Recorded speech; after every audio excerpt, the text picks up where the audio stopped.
Hello. Today we're gonna take this A320 flight from Gatwick to Frankfurt. According to the procedures, if all goes well, and also using some ATC. We're parked at gate 15 at Gatwick, and I think we're connected because I see some other planes, like the one over there. Yes, there's quite a lot of planes in our neighborhood, so okay, let's get started. Get my checklist here. Get my other charts ready.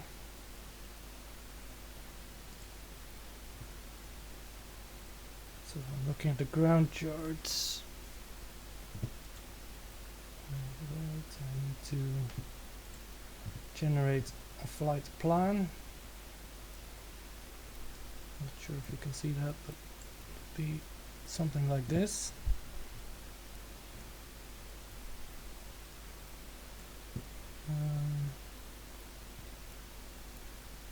We will need about 6,000 kilograms of fuel, 6 tons.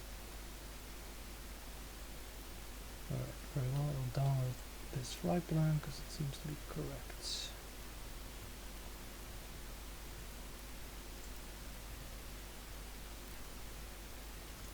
Go to the files, download. There we go. Now I need to load it up here.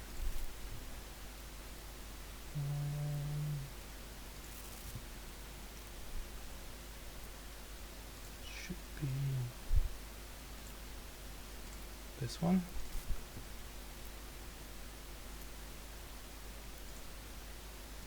There we go. Check the Vatsim. It's running very well. Okay. Time to start up the plane. Batteries are on. External power is available. We can use that now. Navigation lights on. Primary flight display can be turned on. Like that. The weather layer. And now for the eCam displays.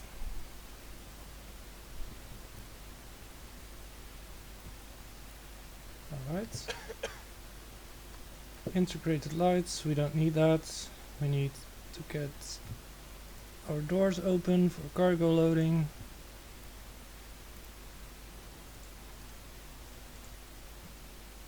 There we go.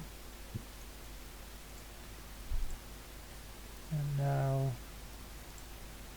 it's time to load some passengers.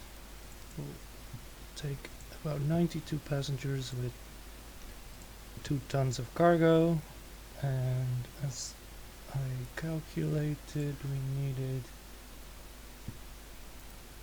where's my tab?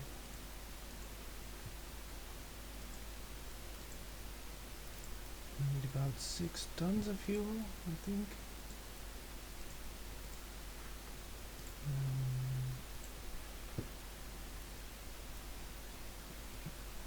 Okay, this we needed. Yes, we needed 6 tons of fuel in this case, so 6.0. We'll start boarding, we'll start loading cargo, and we'll start to fuel up. It says fuel on board. It's now rising, so that's good. Next item on the checklist, let's check engine master 1 and 2 off, engine mode selector is normal, landing gear lever is down, parking brake is off, flaps lever is up, thrust lever is idle, speed brakes are retracted, transponder mode standby, Default IFR code is this, and indeed it's on standby. Radio control panels can be turned on. Our first interesting frequency would be the 80s, so I might as well put that in just now. Alright, moving on. We can recall. There's that button. Check. Let's see, anti-skid switch is on. Flight director is also on. Emergency lights, so we can arm those. No smoking signs. Need to be turned on. Also, wing anti-ice is off. Probe window heat is on auto. Packs are on. Blowers are on. Engine generators are on. Then we get to the fuel pumps. They are also on. Now I turn on the electric hydraulic pump, which means our pressure should be rising, which it is. Moving on to ground proximity warning systems checked. I need to switch to not this view. The overhead panel view. All seems well. We turn on the ADIRs to nav. Let's see, com radios are set. Alright, we're all good. Now it's time to enter some data into the MCDU. So we're going from EGKK, which is Gatwick, to, let me see what it's called again, EDDF.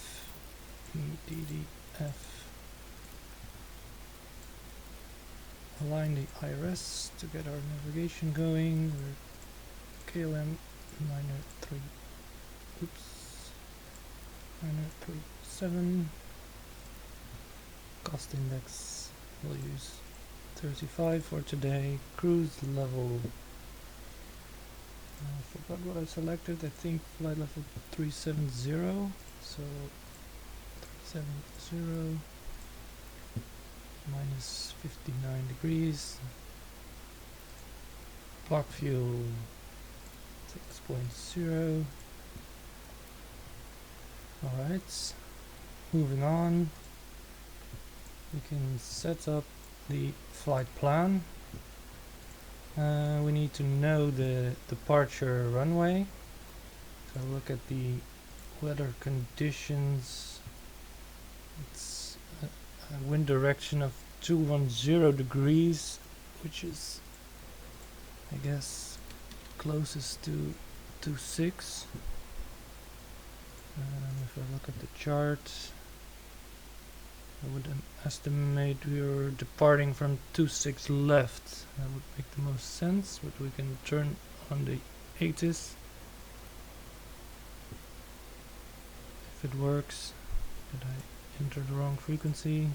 No, the ATIS went offline. Alright, well, no problem. We'll use the wind direction. And at departure, first waypoint is Dover, probably, DVR, something like that. So that will mean we're gonna use the Dover 8 mic departure. And then we get a few waypoints here, which is what we want. And then the navigation's not available yet, but I'll just keep on programming. DVR Airways. From DVR we're going via Airway UL9 to to UL607, and it will take us through Conan, which is correct. Then our next airway is UZ210, 210. It shows Pelix, which is also correct. Next one, UL984. UL984. It should take us through Nospa. That's also correct. And from this one, we'll go to Obiga.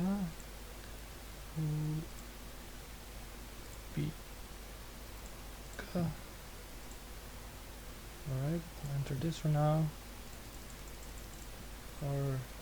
Our IR will be in alignment in about 2 minutes, so we're almost ready to confirm all this on the primary navigation display. Let's see, Obiga, we need to go a bit further to Raymob, which we can do via Zoo 111.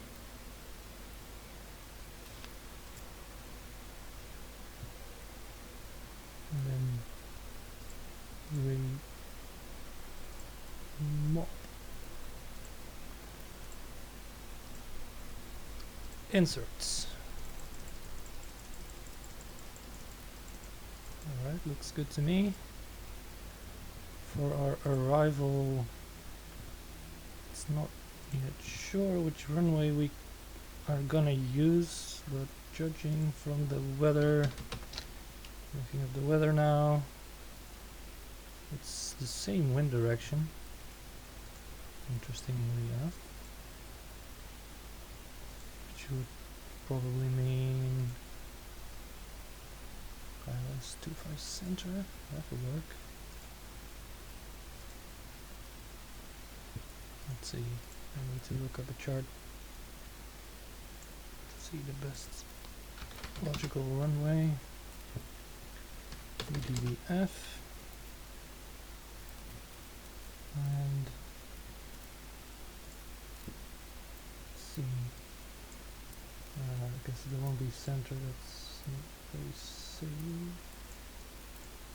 The longest runway would be 25 left, so for now I'll enter this one.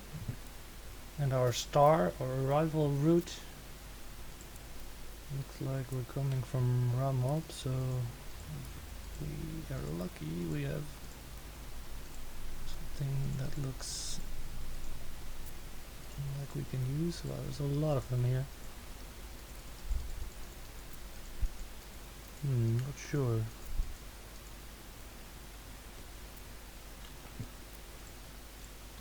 Let's look at a chart. Doesn't see a correct approach.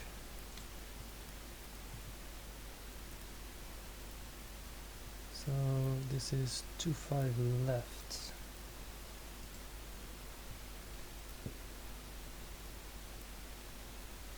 I'm looking at some charts now.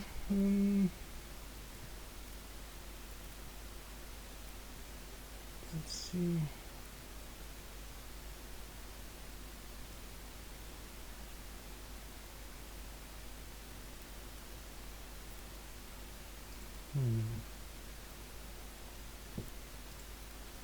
I'll bring up the charts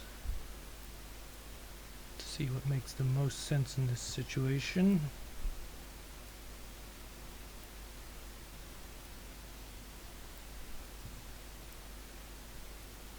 Guess we could go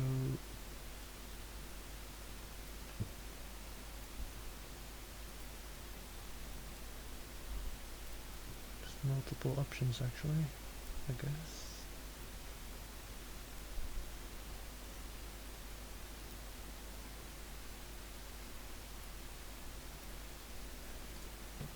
What is this one called?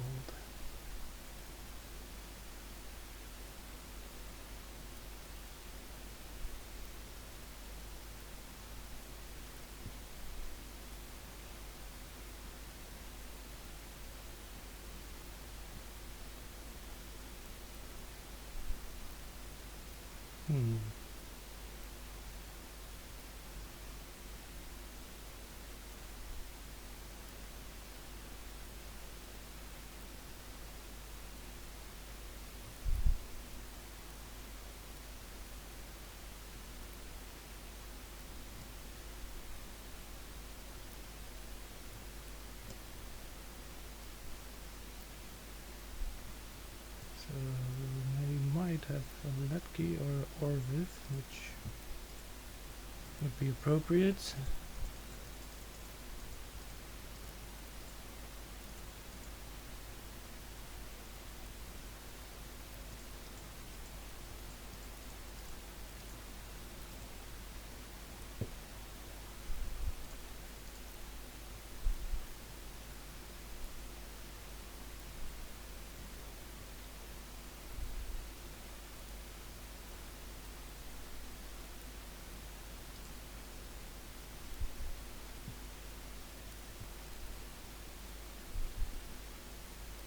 Bit confusing chart, if I'm honest.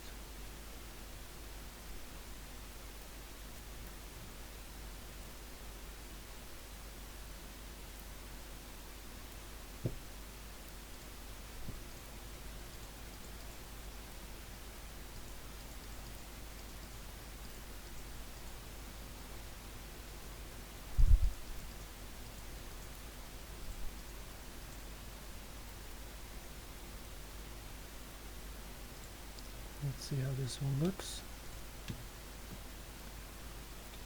Turn this to the plan mode. You can see this is our departure airports, and starting at the top we'll go east and down here we have an interesting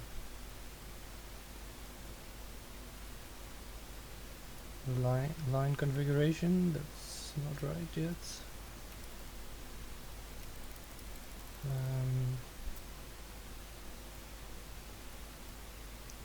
Okay, right, this is coming from all the way up there, so we need to remove a few waypoints. Clear this one, clear this one, clear this one, and clear this one. Then remove the discontinuity, and we should end up with something that looks like a proper approach, which it does.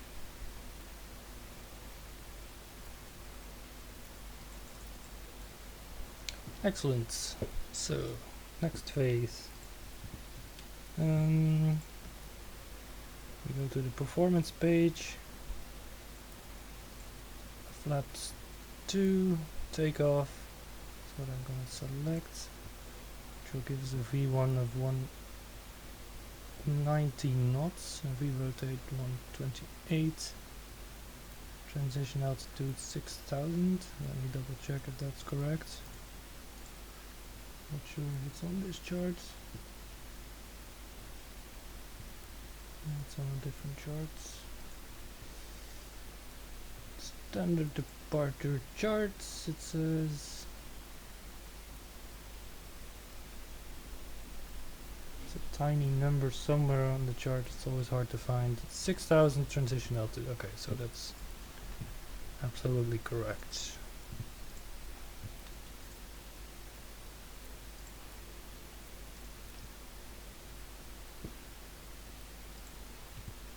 Okay. To continue with the cockpit preparation, landing system off, EVIS controls, we set this back to ARC, back to 10,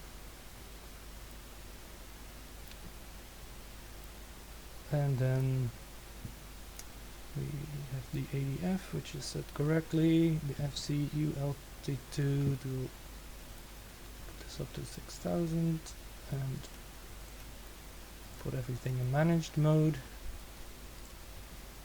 put that on constraint, and then the ECAM status is checked, IRS alignment is checked, MCDU set flight plan page, very well. How are we on boarding? Our passengers are aboard, cargo is aboard, and fuel is aboard. We might as well get around to closing the doors, and the jetway is still connected, so we'll close this door, that door, and the front left door as well. Looks good to me. Remove the jetway as well.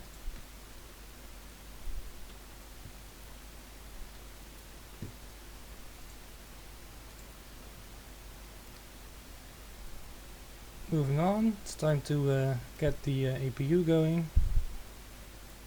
Master switch is on.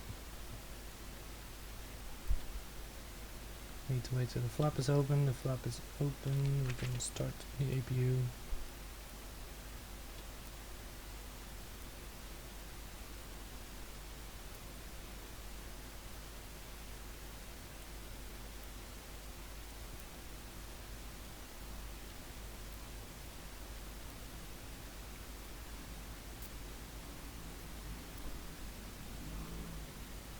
Exhaust temperature is dropping again while the speed is increasing.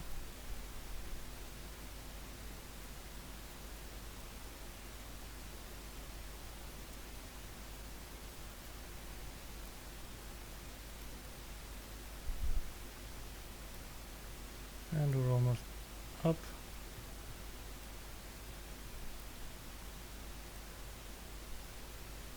There we go. APU available. Turning the APU bleeder on.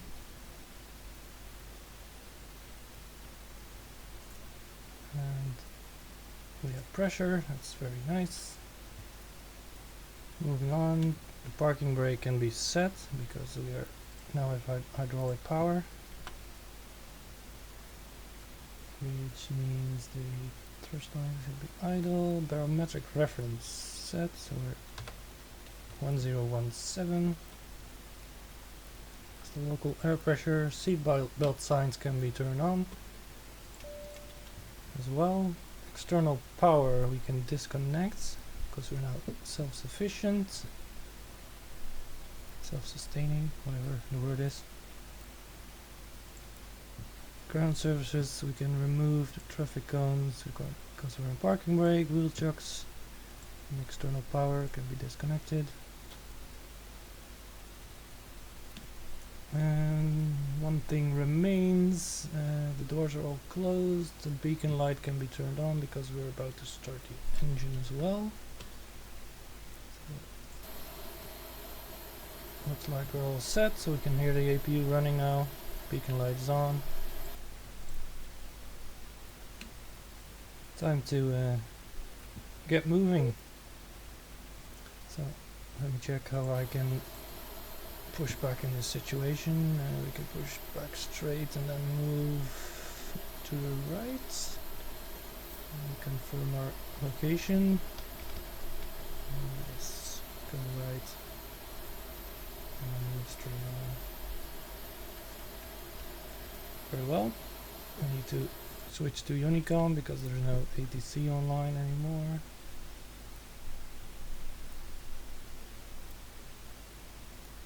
Which is the frequency 122.8. Alright, time to push back, removing the parking brake, and activated the pushback, and we are rolling.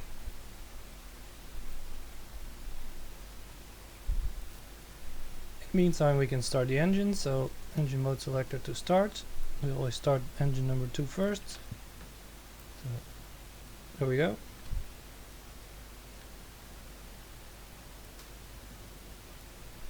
It's starting up.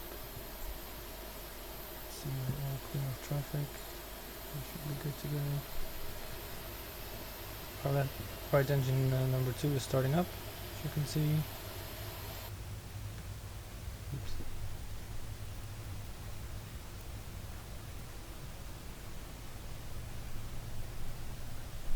And engine number 1 can we start as well, because number 2 is stable.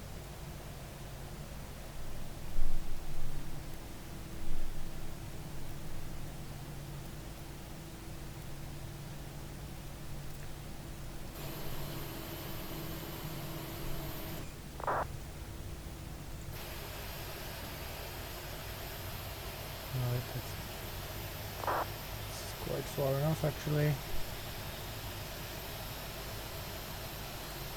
Just a tad. Alright, good. Parking brake is on.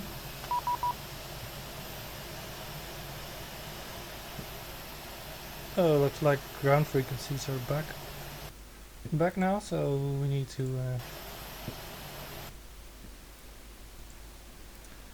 okay. We need to get the ATC back in order because some people have come online.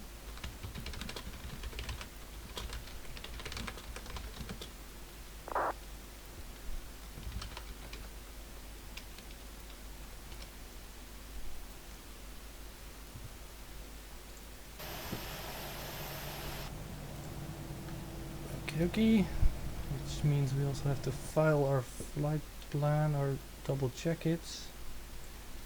It's actually a small error I see. DDF. Departure time is 12:15 Zulu. Cruise altitude 370. And now my doorbell rings, so I'll be right back.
Alright, I've returned. We received a nice little package from the kind postman. I was busy with my flight plan.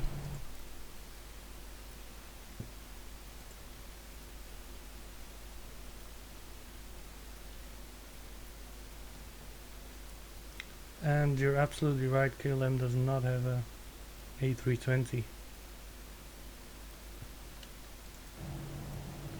Which means I'll definitely choose a different airline next time. That's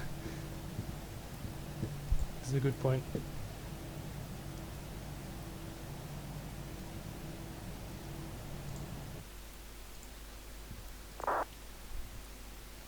see.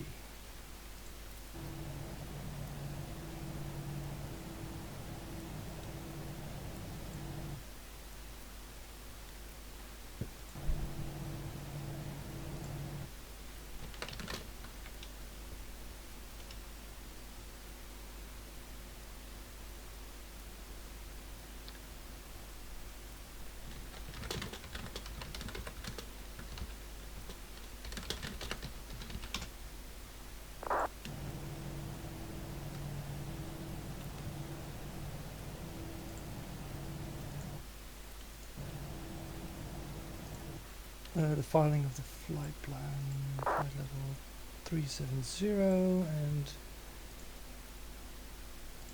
my route and departure.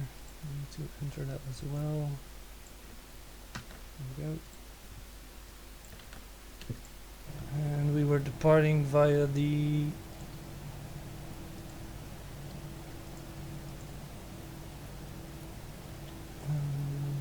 this is the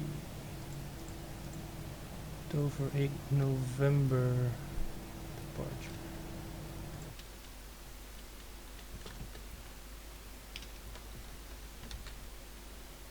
So I'm following that flight plan right now. And I'm also gonna contact the ground frequency, which is 121.8.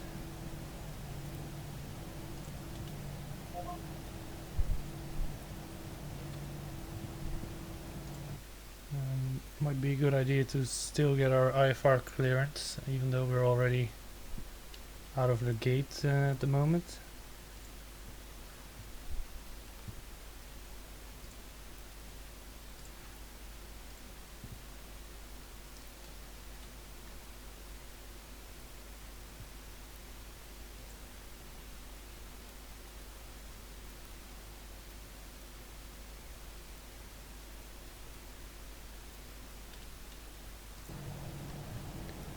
Alright, I think I'm all set again. Let's see if I can get some clearance. I need to get this out of the way.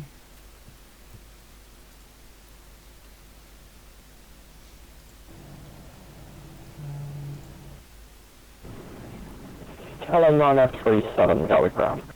I'll need to get my headset on because else I'm gonna miss the transmissions. There we go.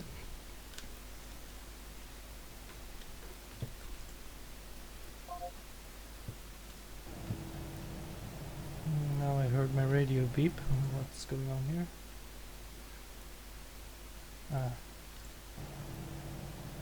here? It just went offline again. I'm not sure what's happening here.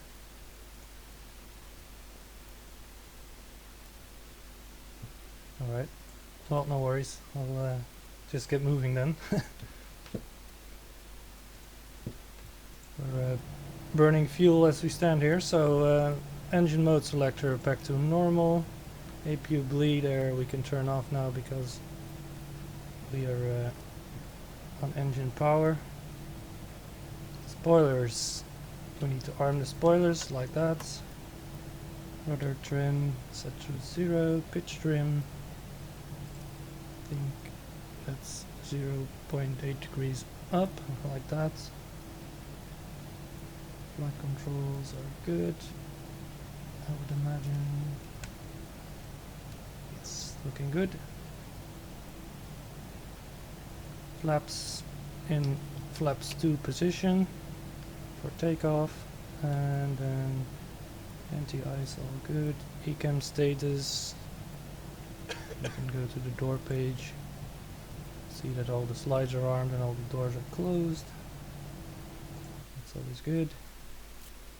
So now we're gonna go into the taxi mode, and basically we can turn on the nose light, put that to taxi, and we can already set the auto brake to max.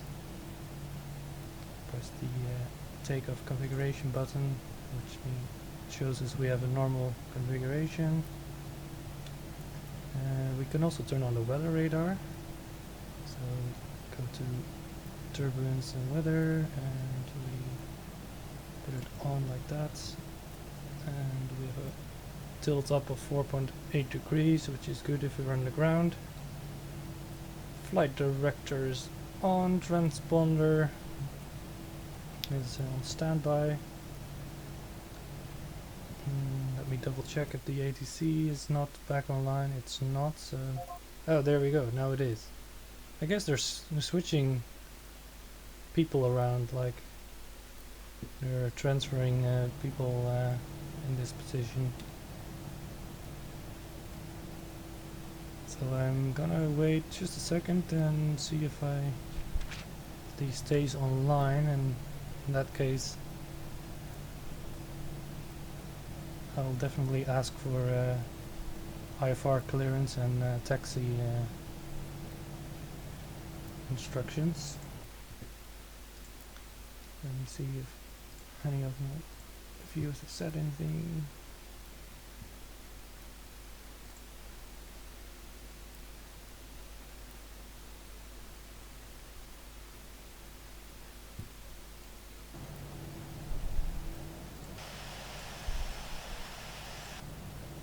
Alright. Let me ask for clearance, because it seems that he's staying this time. Let's see if there ATIS online? No, there's not, so I don't have a particular information.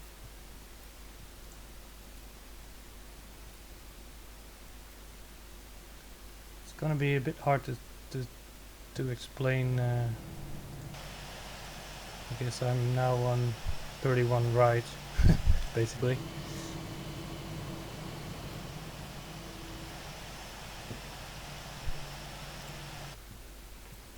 I don't hear any other people talking. I'm not sure what's happening here, but I'll just try a radio check for now.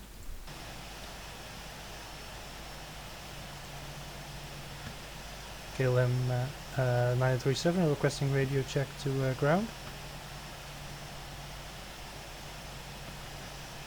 Station calling, availability 5.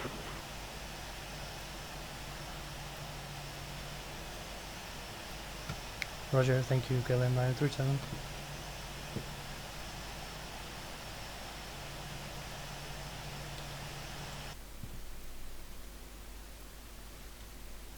And for our clearance,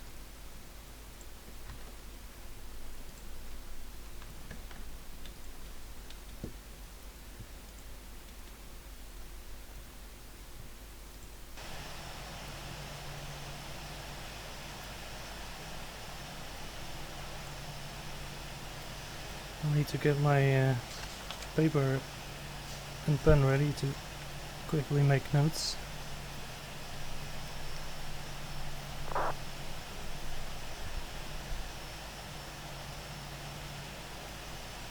And I have a piece ready here.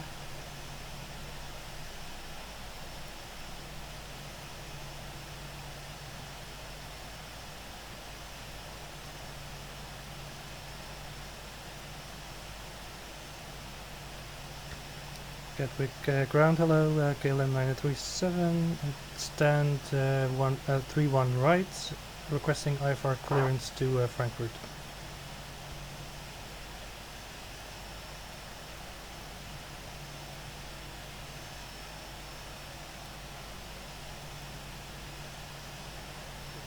KLM 397 cleared to Frankfurt with at length to X-ray departures for 3441.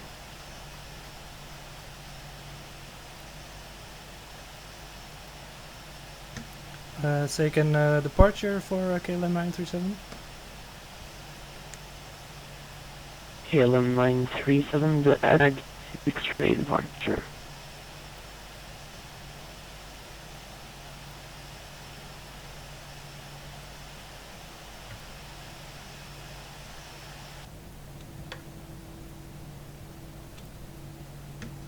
Clear to Frankfurt via the, I think, Dover 8 November departure, squawking 3441 for KLM 937.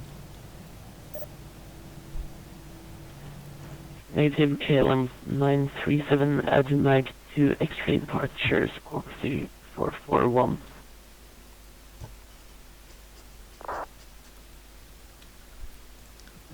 it's a different departure. Let's see.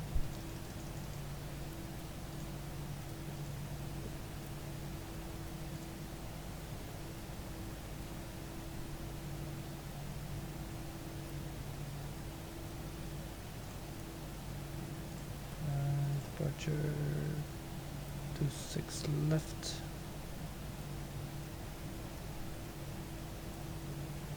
And we set an X-ray departure, but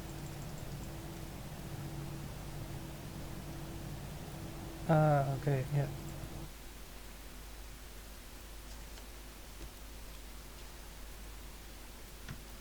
yeah. Clear to Frankfurt via the ADMA G2 X-ray departure, runway 26 left, squawking 2441, QNH 1017, KLM 937.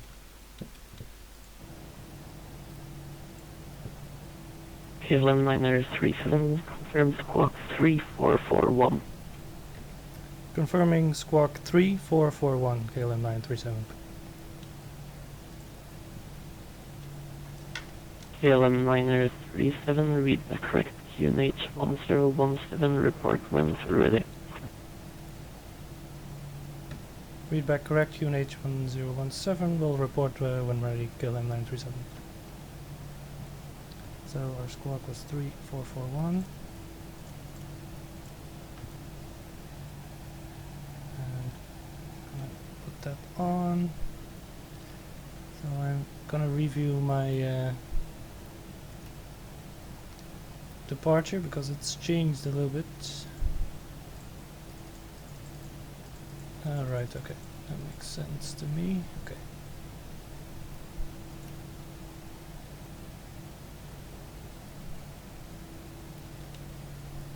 Our barometric reference is set correctly.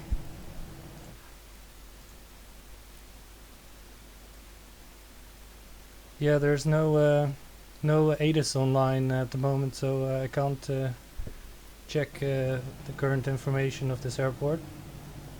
And yeah, the transmissions are very, very low quality at times. You need to mess around with the settings to get something that sort of works. It's never very, very good. And in this case, the departure was very difficult to understand. There's a lot of similar departures as well, so it's very very difficult to to see if you have the correct one. And yes, it's basically a software-based problem because the codecs used for voice are a bit old, and they could use an upgrade. And guess if they would do that, you will have more like TeamSpeak quality, and in that case, it would be probably a lot easier to understand people. All right. Time to confirm if we're all ready to taxi. I think we're all set.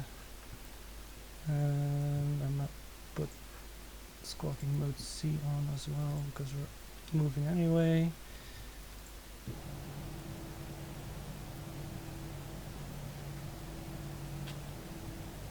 All right.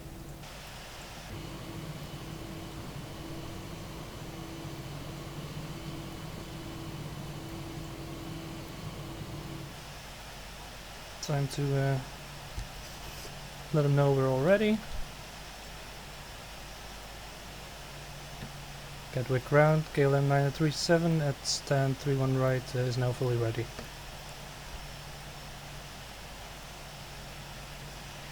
KLM 397, push and start approved, face west. Push and start approved facing west, KLM 937.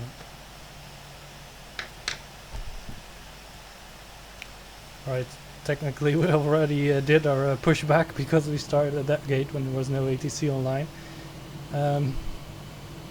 Let's see, our west facing direction is actually that way.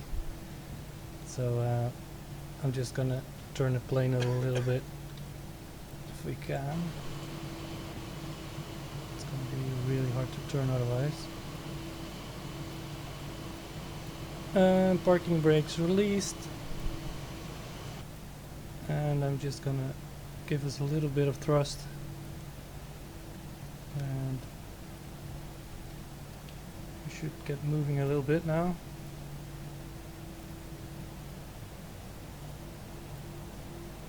There we go.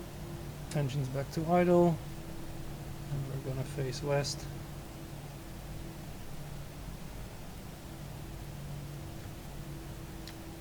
Like this. And now I'm gonna prepare another after start checklist. Transponder sets. Brake temperature. Should be good. I'm gonna check the wheel page for that for a second. Yep, that's all nice and cool. Engine mode selector is still in normal position. Brake fans are off. Transponders ready. Weather radar is ready. Skid is ready. And if we enter the runway, we just need to flick some lights, but otherwise we're all set. So let me get the chart out to see what would be a logical taxi route. I hope I can understand this guy this time.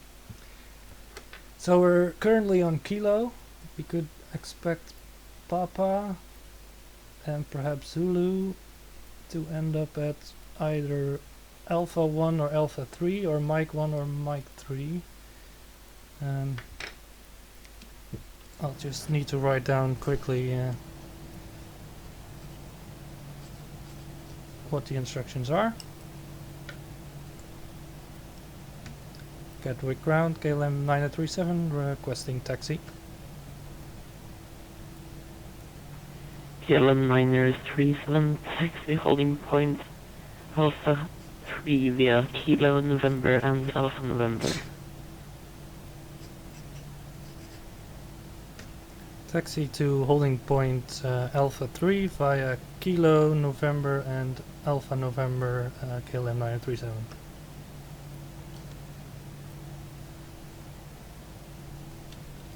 Alright, we have our taxi clearance. Let me check on the chart which the route's gonna be. We're gonna go straight ahead, go left. Then we're gonna take the third one on the left. And then we can take a right on Alpha November and then we're in position. Okay, that's clear enough actually. So ready to move. Moving the engines up a little bit.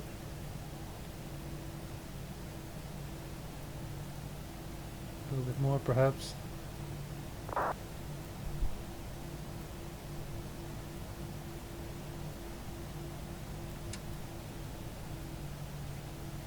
we go.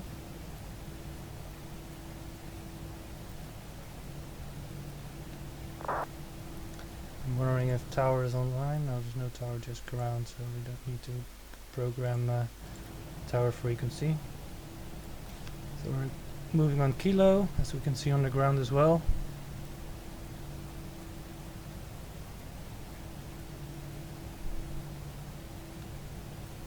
And we see a sign in the left on November, so we're going to take this left turn here.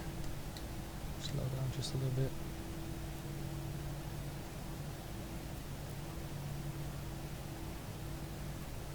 There we go.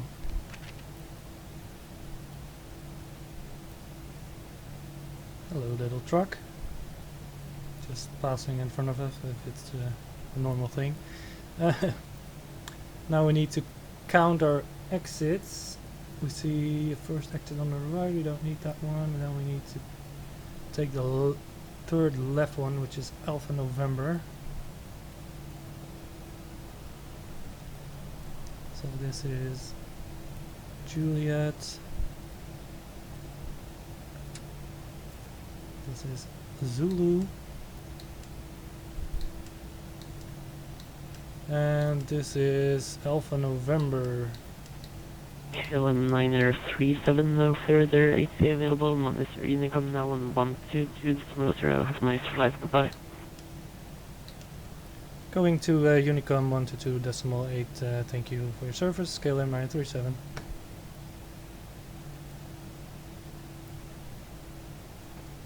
Ground, good afternoon, it's Lima 2557, located 26 left to Juliet. Speedbird 2557, Texas Thunder 183 at Juliet. And 18 via Juliet, Lima 2557. Let's see where we need to turn right. I think it's this first one actually.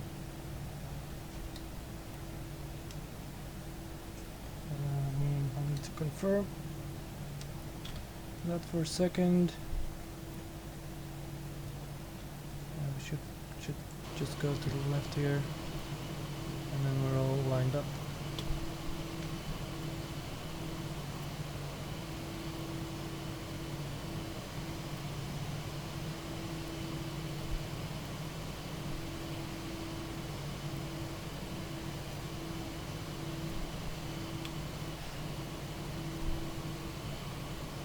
Normally at this point, of course, we would contact the Gatwick Tower.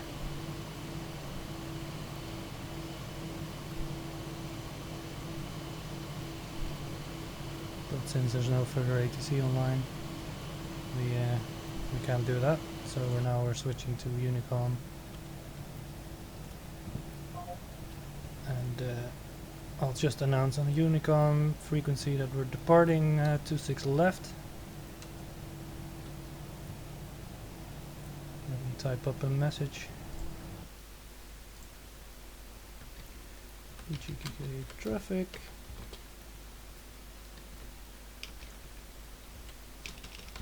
Lining and taking off 26 left.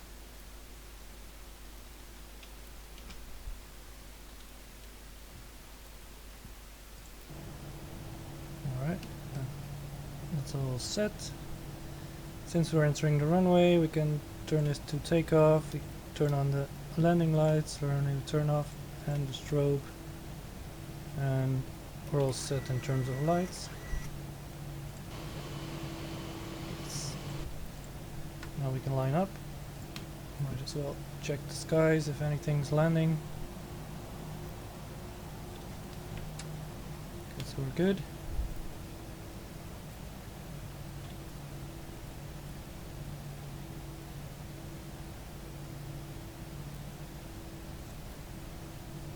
Approaching 26 left. Hello Alexander. There's only ground online, so at this point On runway. I'm just on Unicom. Left.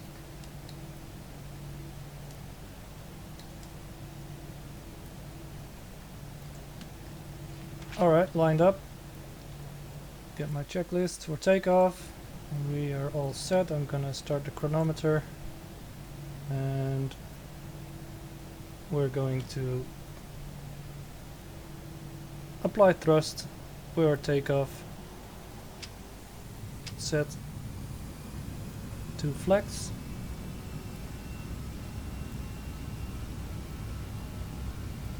There's a bit of a crosswind.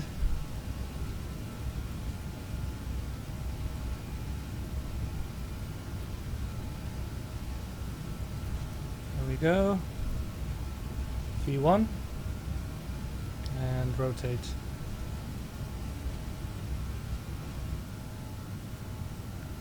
And we have positive rate, gears going up.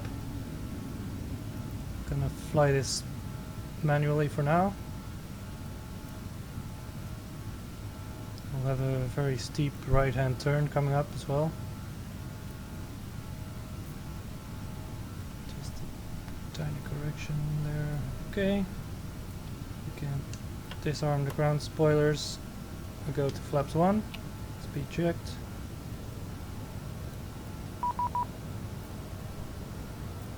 And now we have an approach frequency online all of a sudden, so I need to tune into that one. Therefore I need to select the autopilot. And we go to flap 0. Let me check the frequency. That's 126. 126.82.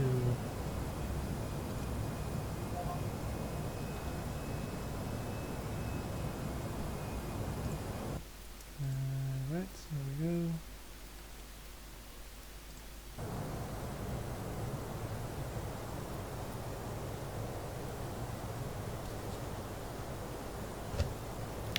We were on the shit, what it's called again? I can't remember that.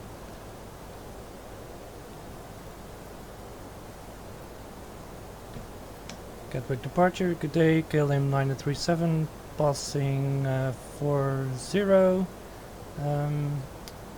We are on the AMEX 2 X-ray departure. KLM 937, hello, Gatwick direct, Squawk Island, climb mouth, level 10. Say again, flight level for KLM 937. KLM 937, Squawk Island, climb mouth, flight level 180. Climb flight level 180 and squawk ident KLM 937. So we're going up to 18 and squawk ident, which is this little button. Can I do that? I'm not sure if I can do that.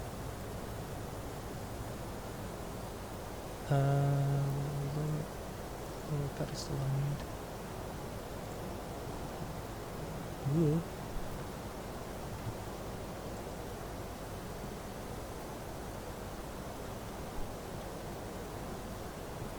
For some reason I can't seem to do that.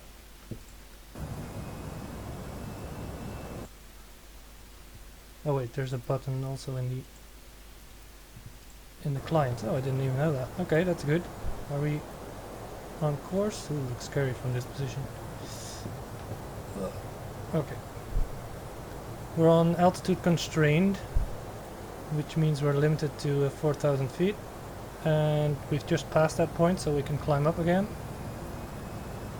There we go.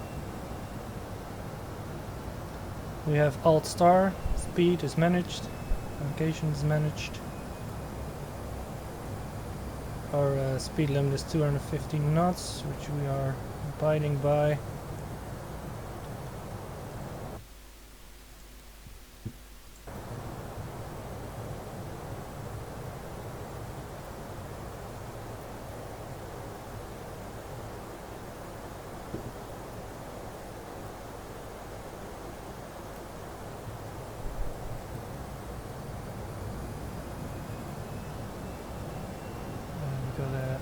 Clearance to 180, so I think I can move up to that point now.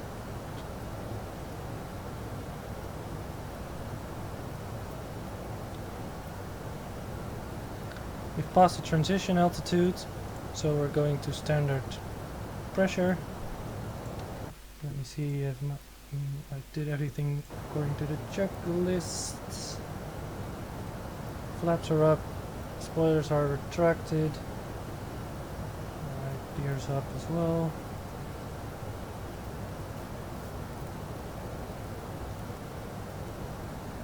Yeah, it's looking good. Let me check my map where any ATC might be on or offline. Yeah, it's just Gatwick departure that's online, and something at Frankfurt as well apparently. Okay, that's good.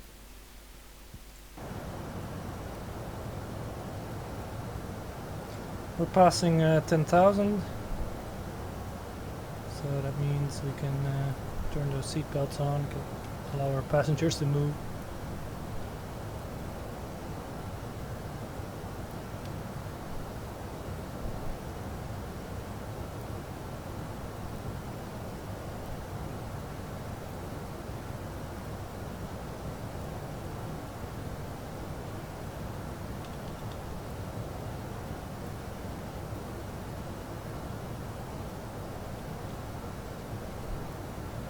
Looking smooth so far. And I can also turn the landing lights off.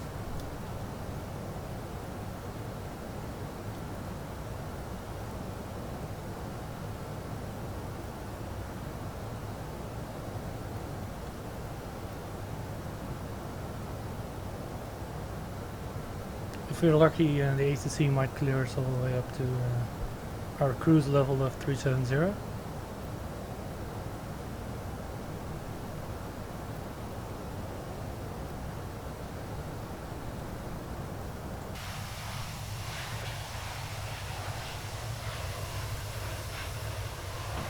Zero 937, Alpha 0, want you to come 122 decimal 8, away.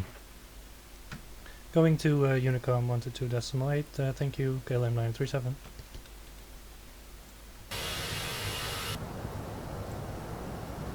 Alright, that was the end of our ATC coverage.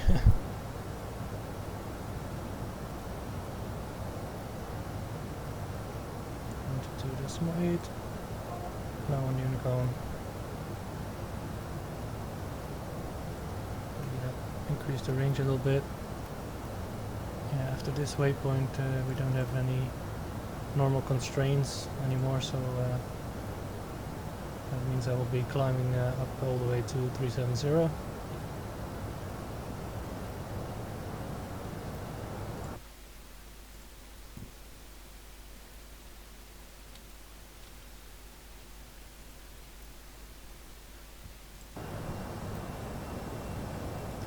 We've reached our top of climb for now at this point. And we've also crossed our speed limit, so after this waypoint we'll be able to go a little bit faster. And we'll go all the way up 370. As you can see, we're speeding up. We're not climbing as much yet, but that's because we first need to gain some speed. But our climb rate is also increasing.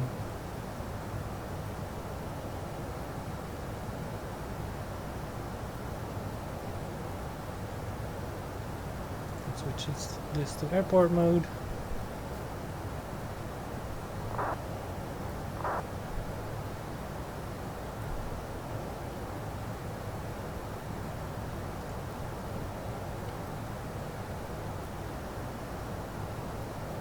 I see some clouds, but I don't see anything on the weather radar. So it looks we're safe on the terms of weather.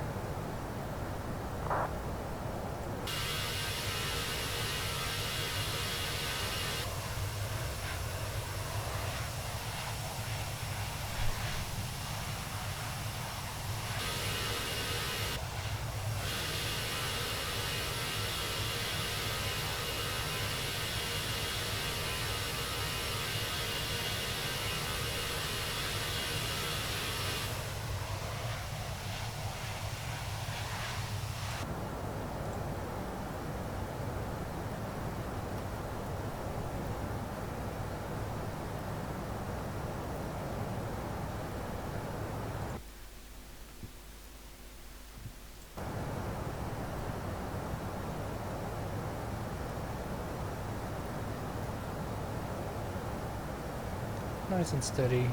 We have 4.6 tons of fuel on board. Should be enough for quite some time.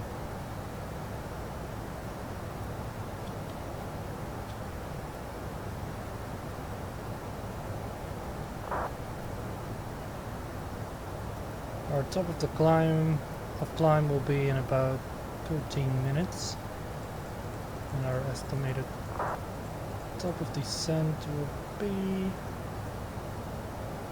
about a half an hour, I guess, roughly.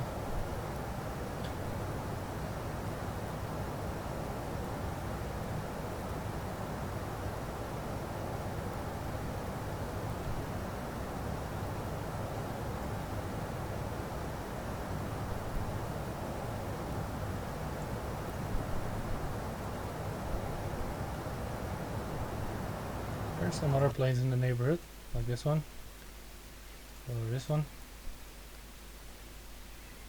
They're on quite a different altitude, so I'm not expecting any close calls.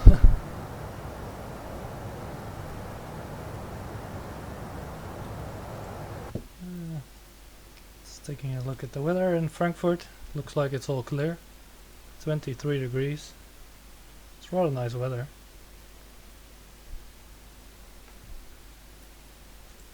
Currently, if we look on the map, there's a few clouds.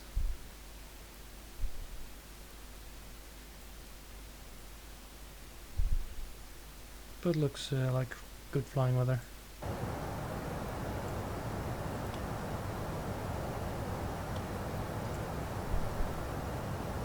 Left engine using a little bit more fuel than the right one for some reason. But nothing to worry about.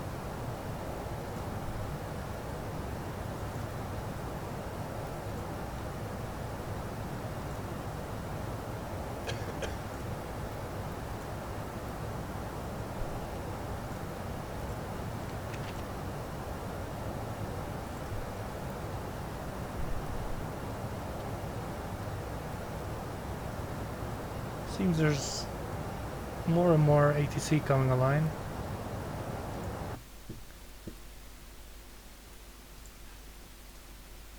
So we can see on this map, this is where I'm flying currently. Amsterdam ground. And at Frankfurt we have the tower and the ATIS. So in a little while we're gonna tune into the ATIS and get some information about the landing runway and the local weather, although local weather is gonna be good.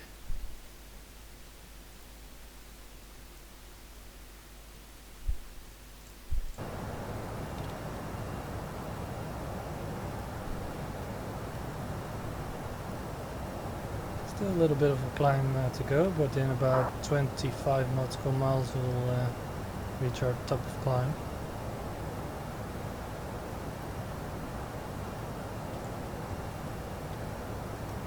Any weather? Yeah, just a tiny little bit of green there, which is no threat, of course.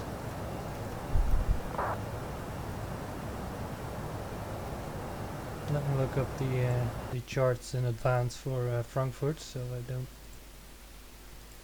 have to spend any time while I'm descending to figure everything out.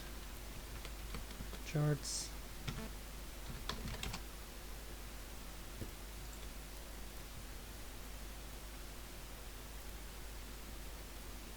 So I'll definitely need a ground chart.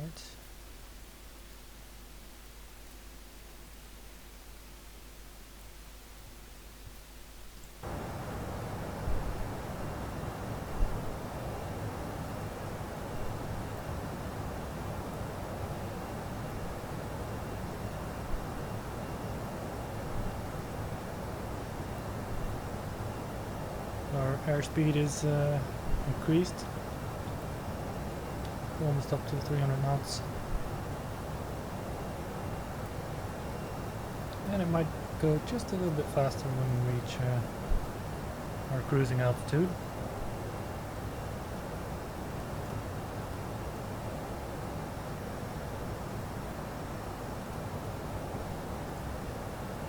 So we're in the air for 15 minutes now. And looking well.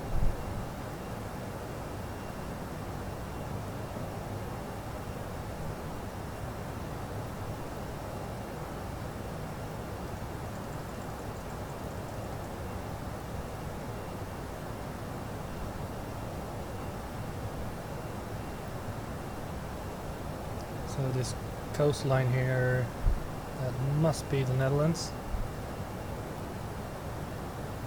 Guess this is the northern part, the northwest part, and here we have the first of the islands, which should be Texel or Texel. I don't know how you would say that in English.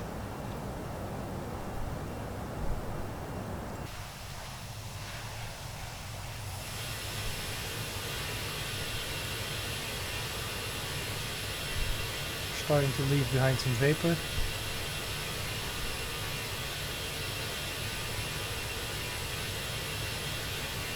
So it's a rather nice plane, but I do have to change to like EasyJet or another airline company because KLM is historically and currently mostly a Boeing company, and they don't actually have any A320s. And for the sake of realism, we should change that. You see, it looks very nice.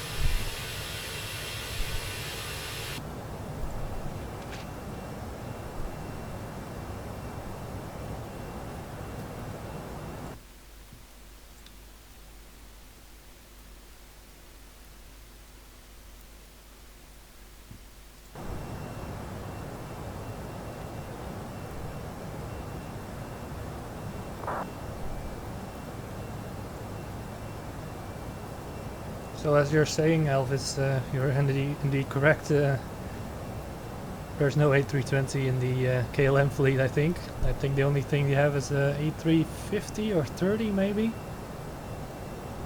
But that's just a few planes maybe, and the rest of them is all Boeing. And of course a few Embraers for city hopper flights, I guess.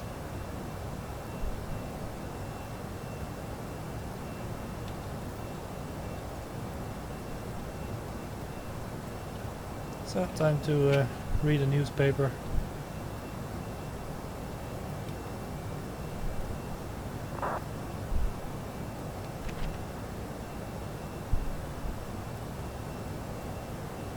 Transponder, all good.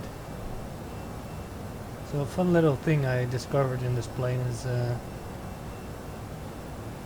this little button here. It has a video switch.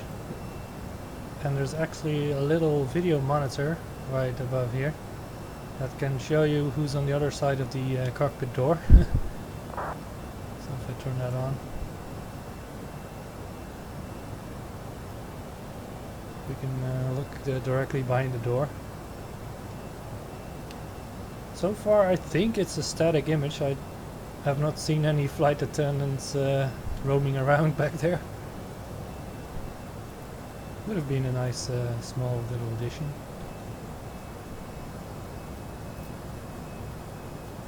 I hear the engines changing, and indeed we're slowly creeping up onto our cruising altitude. Altitude cruise, and Mach hold is enabled.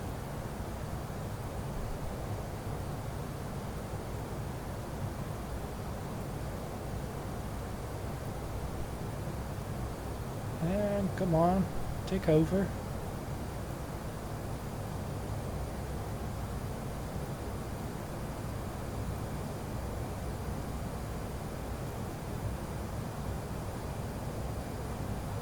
And there we go.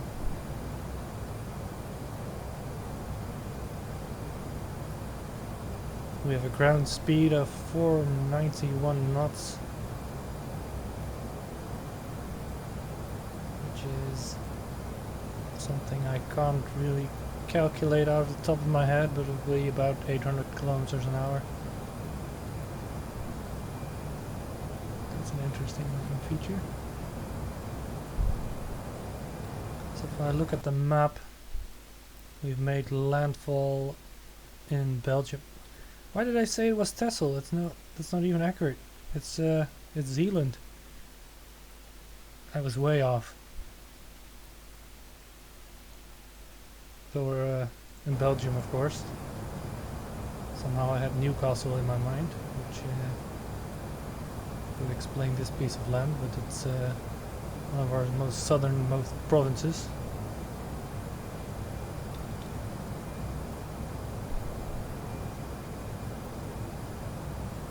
But away in the distance it looks very, very clear.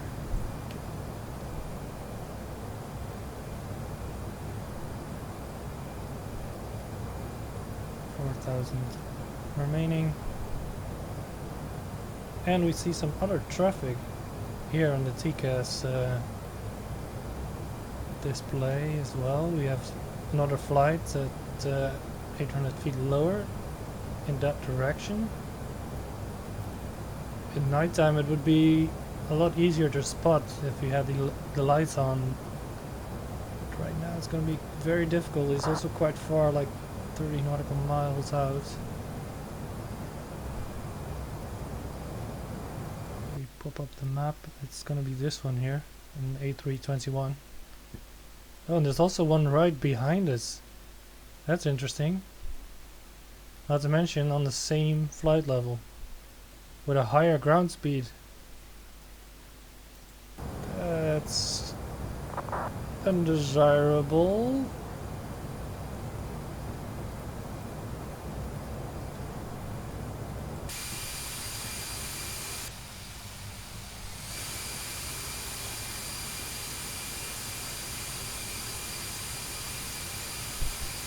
Yep, there he is. I recently saw a video where someone was doing this on purpose and trying to troll.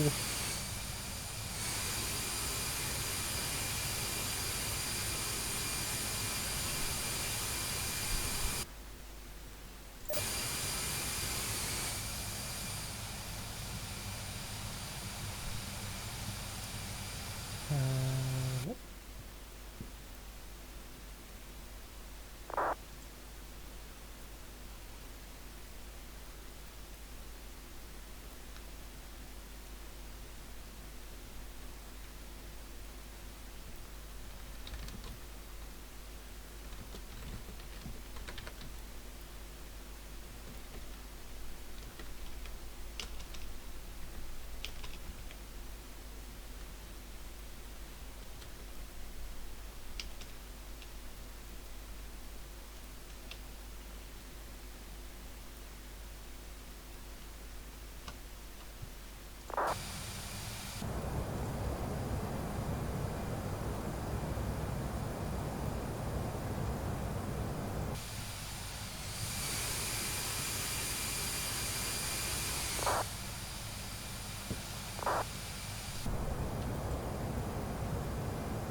So I'm talking to a Lufthansa guy.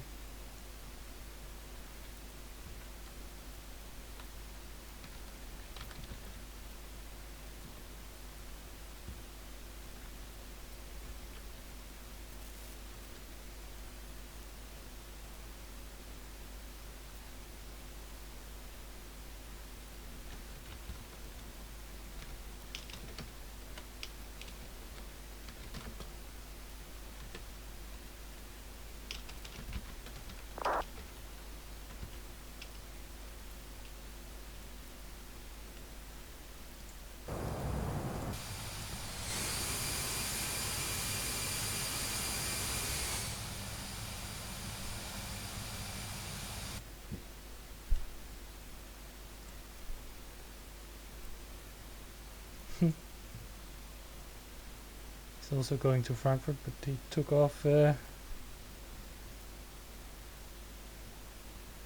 Kennedy. I'm gonna communicate and see if I have to drop a level or two, because we're gonna be in the same airspace very soon.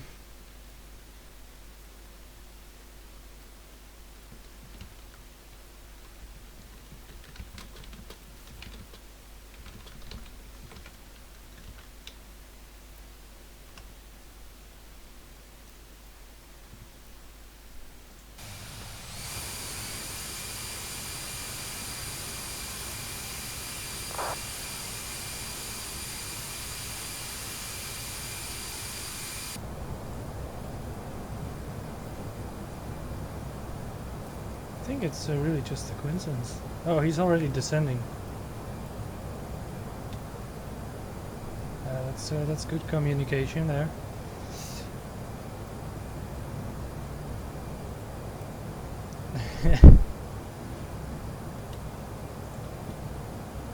Normally the ATC would take care of situations like this, but now we have to manage this on our own. Would be really cool if he is actually traveling faster and would come right underneath.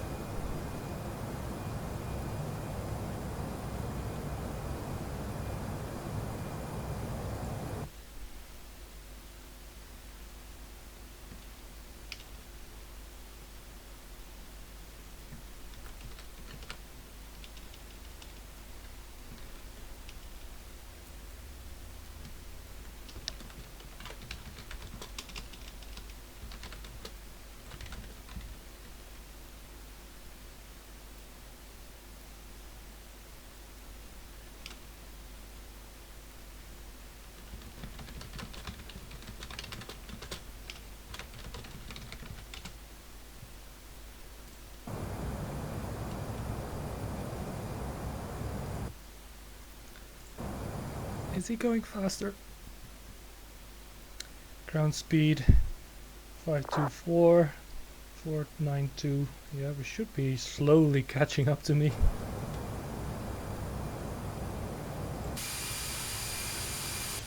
We can see he's now directly below us. Well, not directly below, but he's dropped 2 flight levels to 350.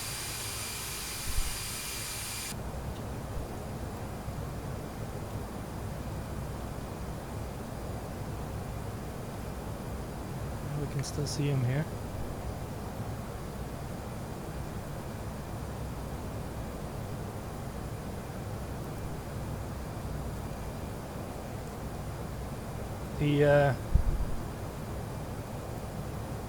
He wound up the 777 engines a bit to try to make a gap between us, so we're not stuck on approach at the same time.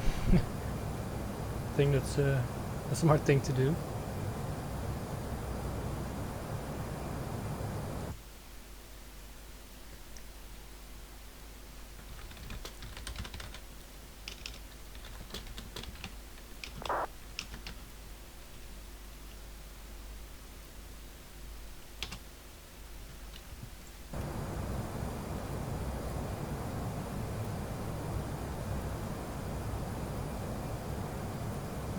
He's crossing underneath.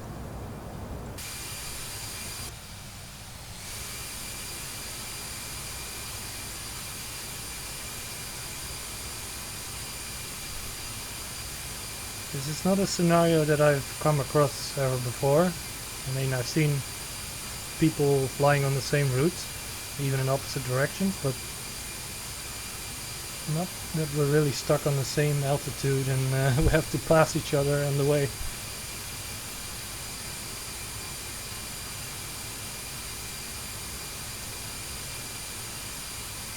I'll pretend I'm just waving. This could potentially happen in real life as well, I guess. Well, not that they're initially on the same level, but they would cross each other like this.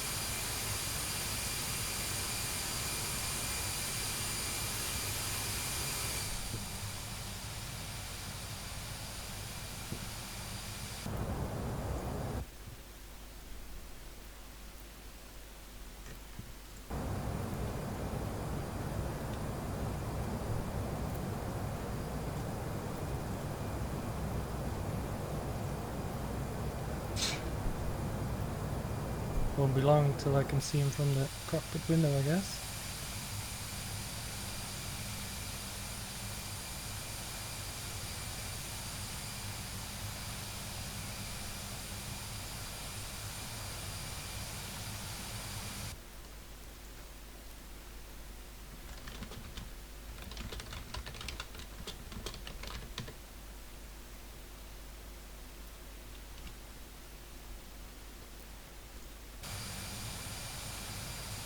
So I told him I waved a little bit.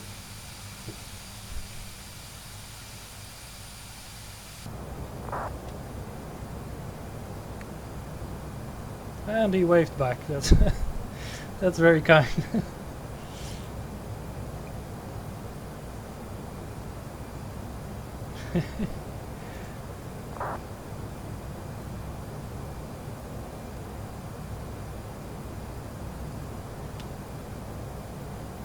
There we go. There he is.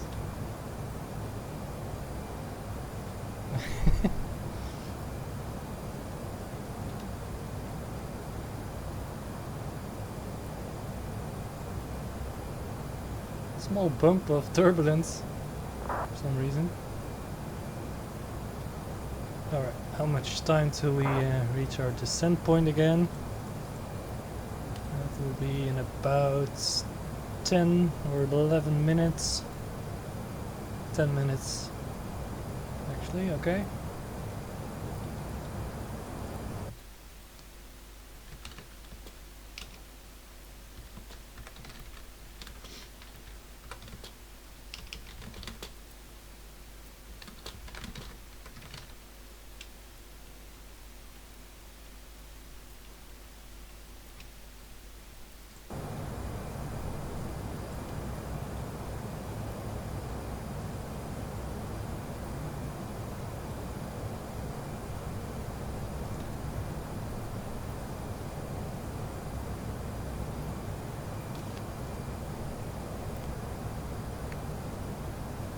Ooh, bit of a wobble. We're making a bit of a turn. We should turn to the right as well soon.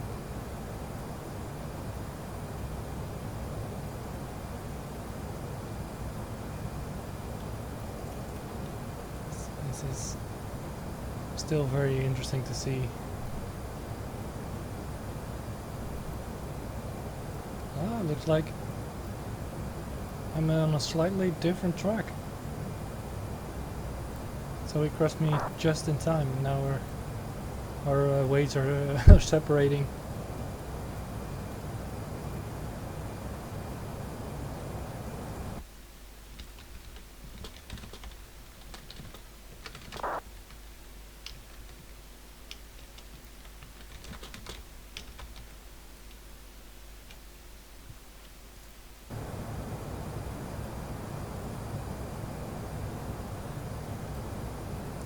Might be on a different approach then.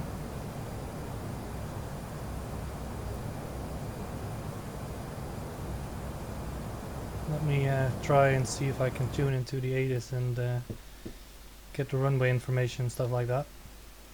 So ATIS is 11802. 118.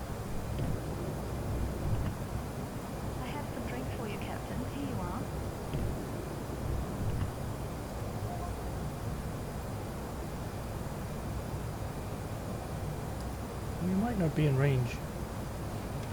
11802. That's correct. But I'm not getting any information just yet. And that could be, I mean, we still have quite some distance to go here. Looks like he's going direct to one of these points, and we might just meet up again later. I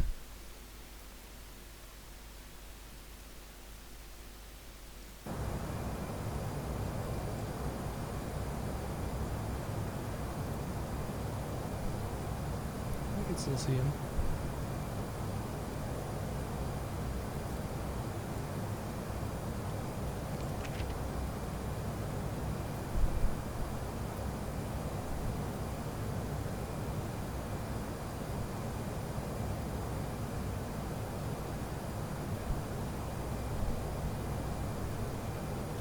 So no Frankfurt ATIS just yet.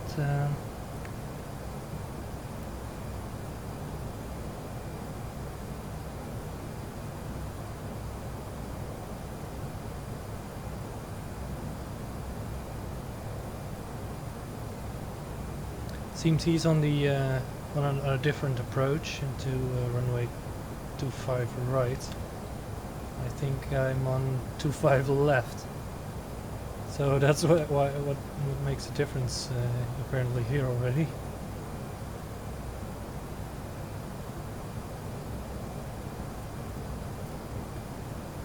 tower frequency 9.9. I need that as well later.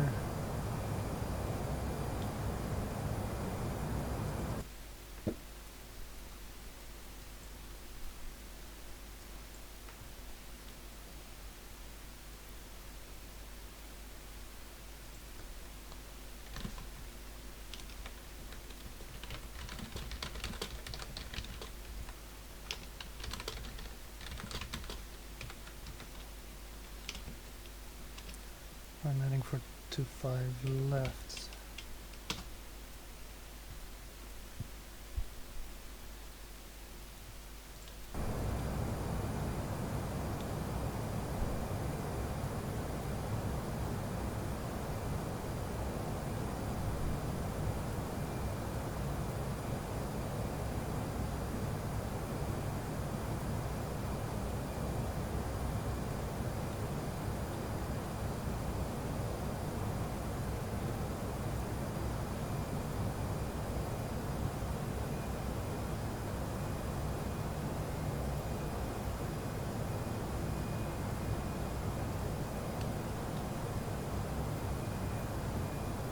Let me recheck the ATIS. Nope, nothing yet.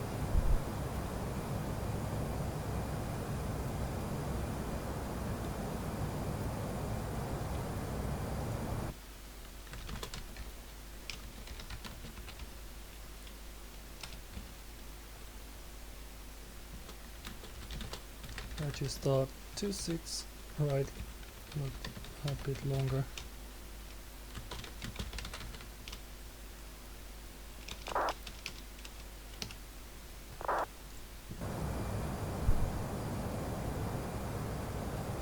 Alright, won't be long before we start our descent. It's gonna be in about 5 minutes, so I'm gonna set up some information into the computer. The approach. Here we have the weather info. I'm gonna put that on my other screen. QNH, local QNH is 1021. We have a temperature now of 24 degrees. And winds are 220 at 7 knots. Radio, altimeter, just use this for now. Transition altitude. And this is where I need to get my charts out again and look it up.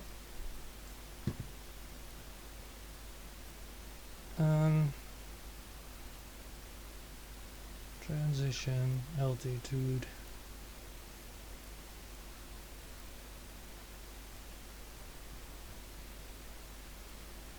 It's gotta be on this chart somewhere.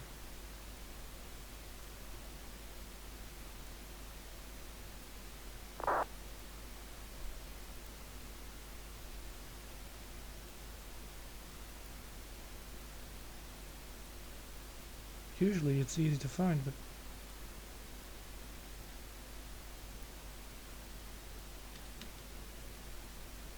let me check a different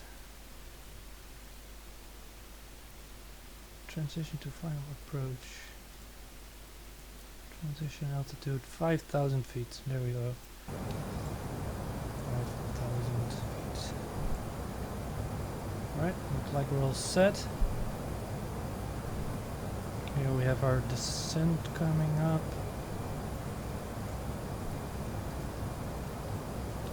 In about 3 minutes now.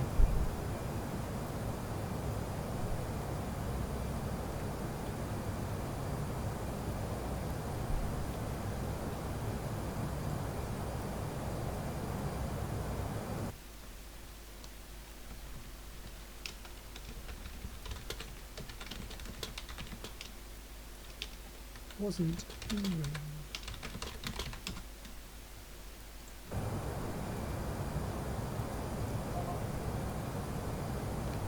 Yeah, still no ATIS.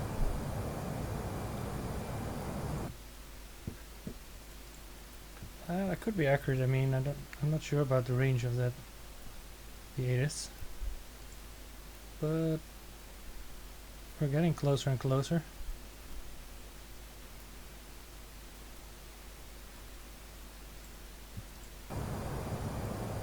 I will initiate my descent.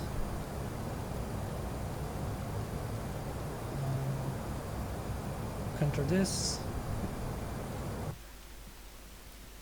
Let's see if I need to do anything else. No, we can just activate it right now. There we go. Engine spooling down.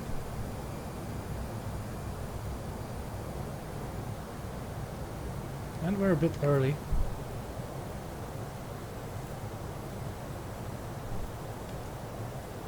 Right for me. So the other pilot is telling me it's 25 right, which means I might need to make some changes. But for some reason he can hear the ATIS and I cannot yet.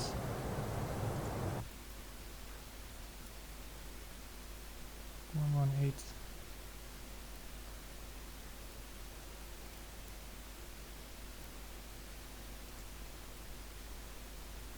Alright, I'm just gonna estimate it's gonna be 25 right.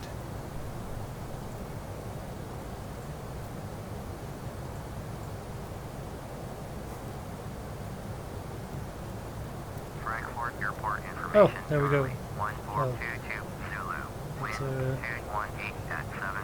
Visibility greater than 20 miles. that's not what I want to hear actually. 25 right.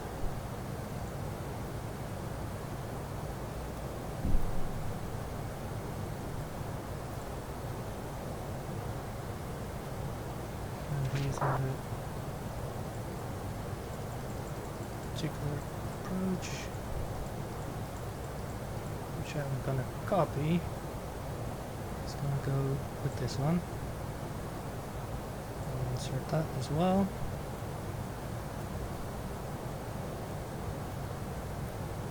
Ooh, now we make an interesting. Yikes. Let's see where this takes us. That looks messed up, if I'm honest.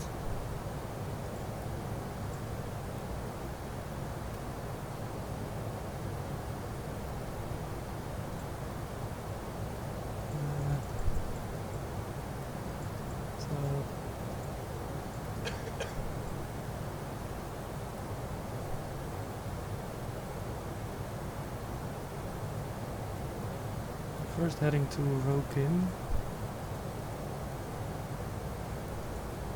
This one over here.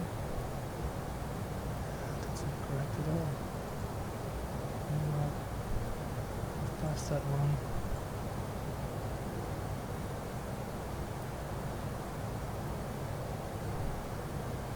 I guess I should not have messed with this.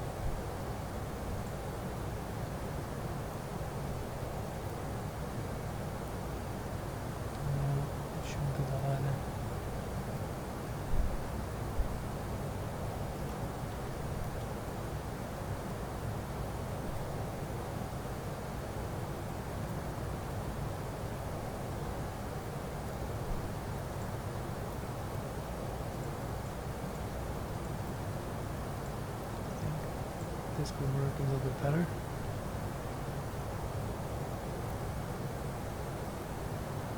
But we need to burn off some altitude to do that, so we're gonna extend our speed brakes.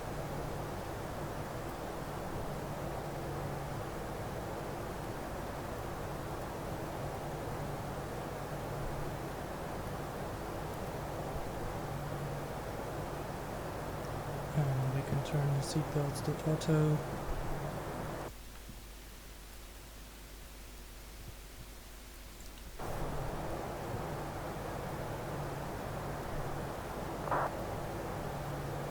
We're descending quite rapidly now, because I kind of messed up my plan, but with a bit of luck we can make it.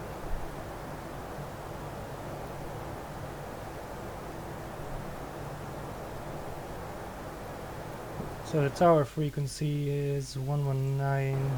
This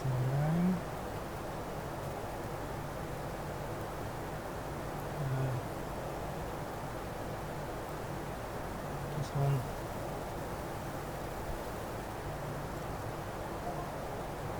Might as well tune in now.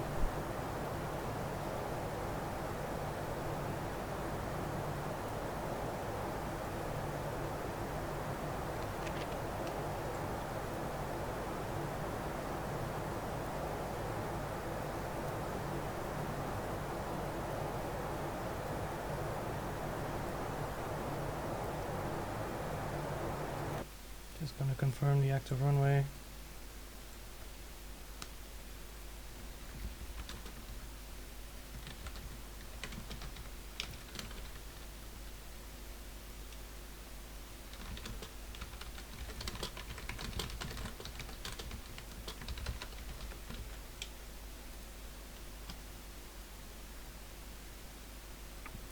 Lufthansa wollen mich Zürich.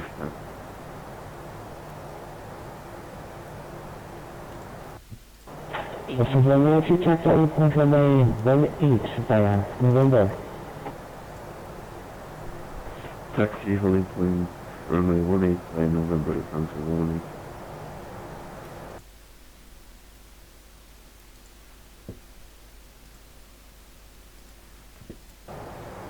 Still descending rapidly.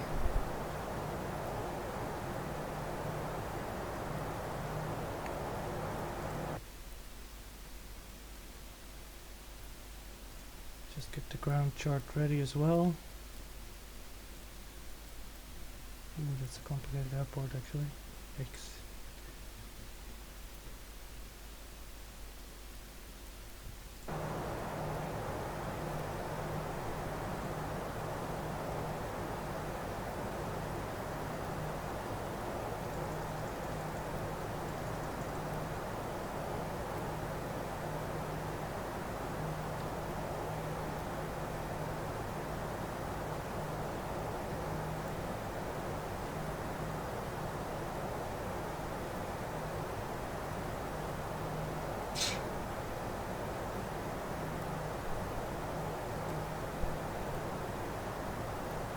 Not sure if we can make this approach like this. I'm gonna hold our heading like this and burn off some altitude.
Track the speed brakes again.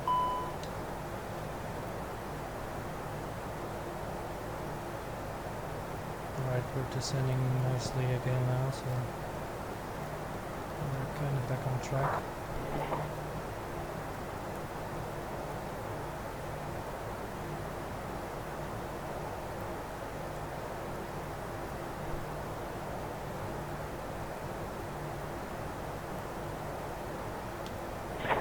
Lufthansa 182, wind 220, set up, runway 18, take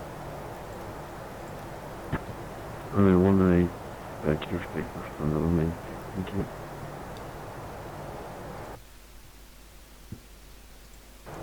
Reference is correct. Landing seatbelts should be on again. Landing lights on. Landing system on. Constraints on.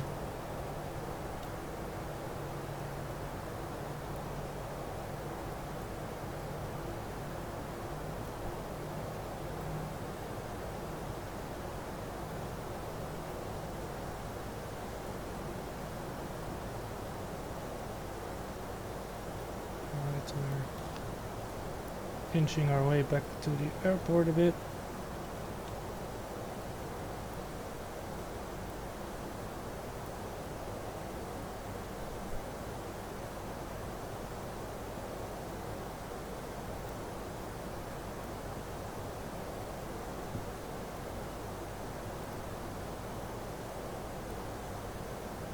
With another right turn coming up.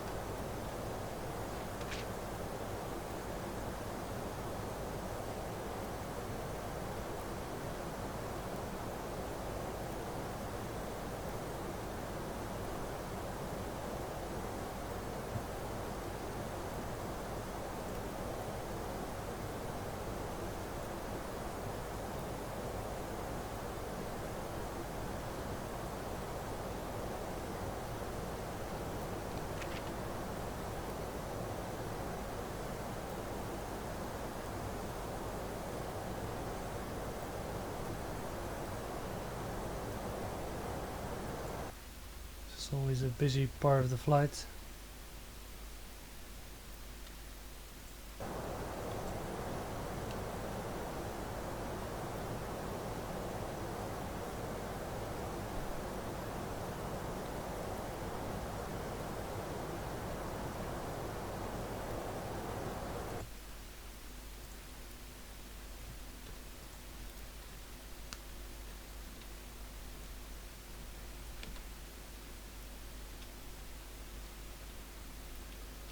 Three jets to Bravo Tango, request pushback. 2 jet 2 Bravo Tango, 6 back 2110.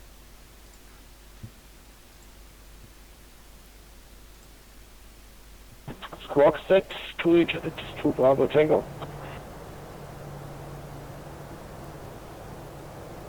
2 jet 2 Bravo Tango, thanks, push approved, face left. Say again, cabin broken, 2 jet 2 Bravo Tango.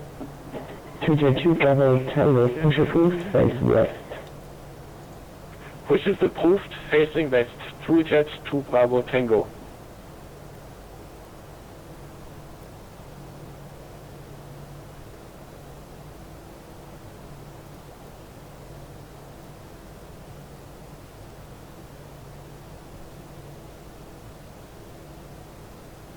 Alright, so we seem to be back on track after this little navigation situation.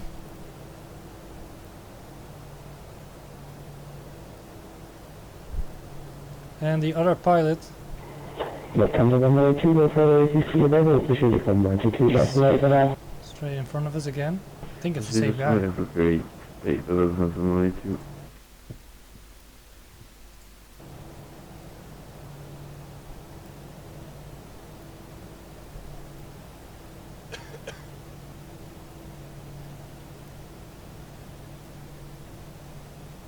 Alright, coming up to our transition level.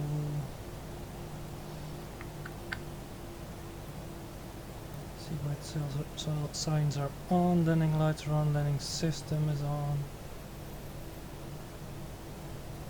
We could activate the approach phase, which is already done. We're gonna go flaps 1.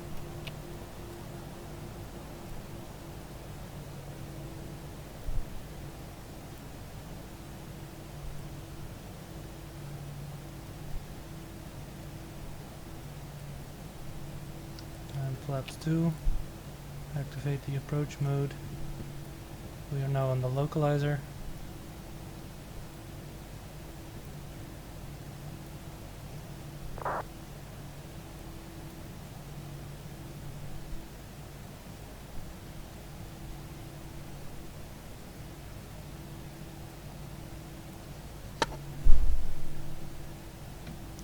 Frankfurt Tower, KLM 937, established 25 right.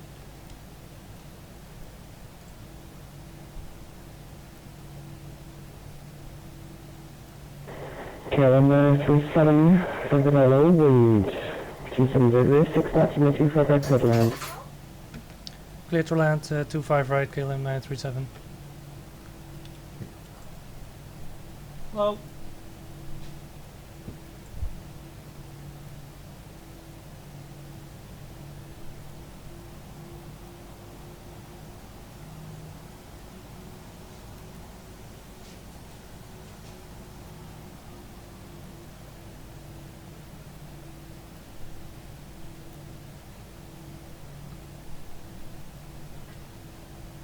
traffic, traffic.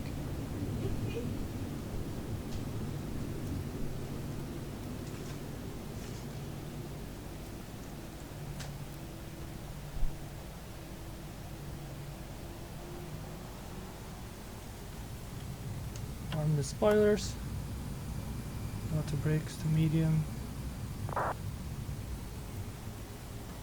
Nose lights.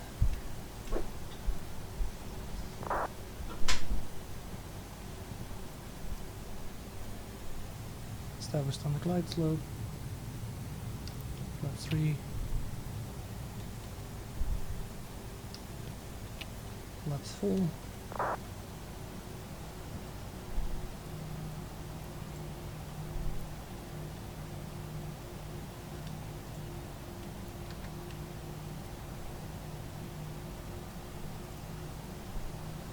Looks like we're on track.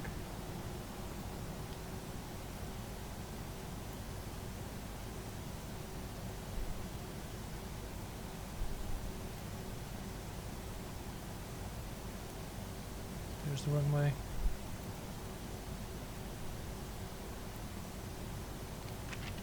So, once again, landing gears down, spoilers are armed, auto brakes are set, nose light check, and landing lights are on.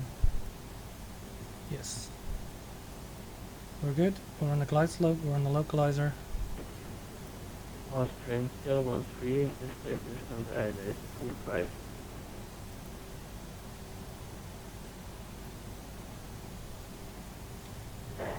Austrian German 13, Frankfurt Tower Vote, number 2. Here's the land, number 2, Austrian 713. 2 Jets, 2 Bravo, hotel is ready for taxi.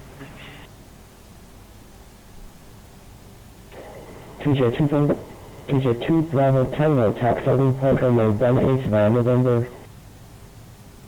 Via November, holding point runway 18, 2 Jets, 2 Bravo Hotel.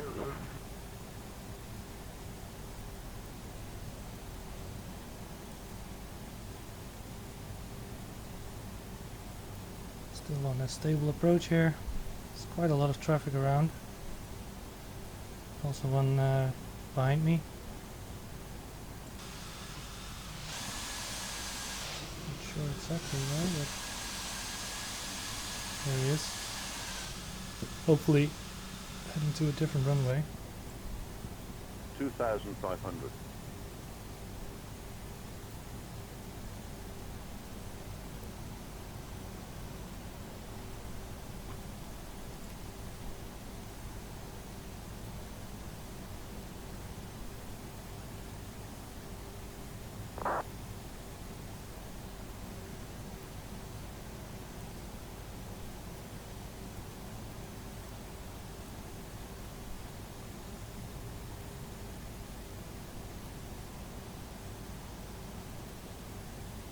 Yep, we're still looking good.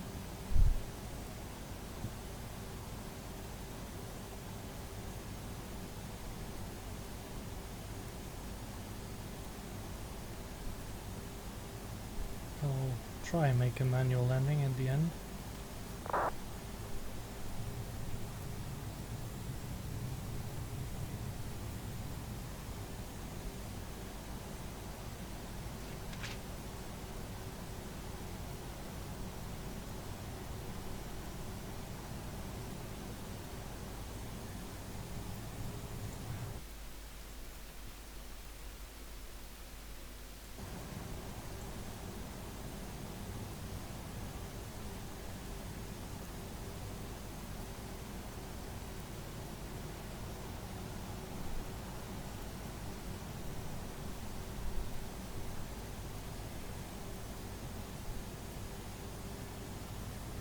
Just gonna check my charts really quickly.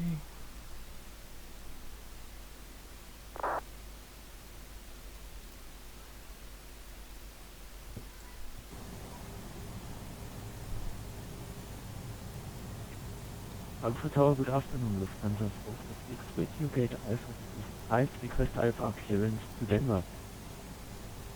It's nice. Lufthansa 456, Frankfurt Tower, information. Kilo code, starting approved, clear to Denver by 55 knots departure, start engine, climb flight 70, squawk 2114.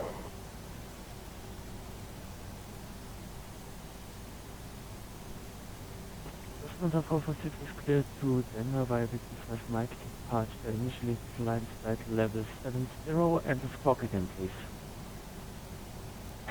Lufthansa 446, squawk 2114. Squawk 2114, Lufthansa 446. Lufthansa 446, read that correct.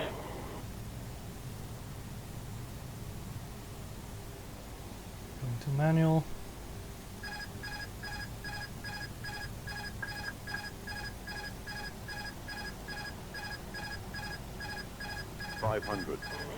Option J13, 27 degrees, 6 knots, and 25 left for the land.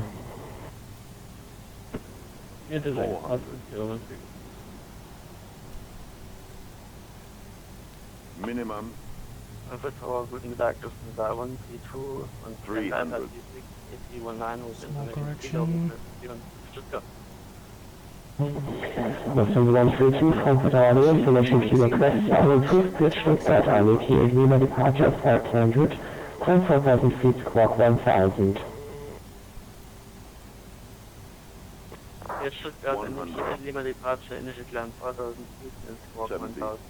60, 50, 40, Lufthansa 132, read that correct. 20, retard, 10, 5, Yes, smoothly. Reverse thrust. Spoilers are up. Braking is working. 50 knots. Back to normal. Manual brakes. And we're vacating. No idea where though.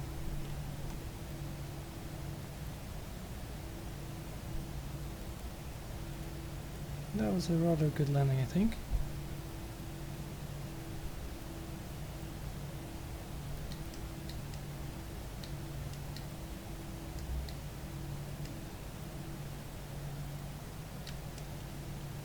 We're gonna stop the chronometer. Get the APU going.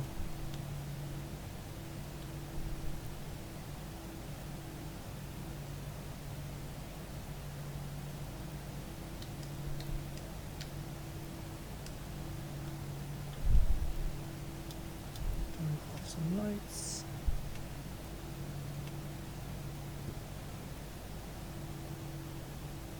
And look at the charts to see where we have vacated.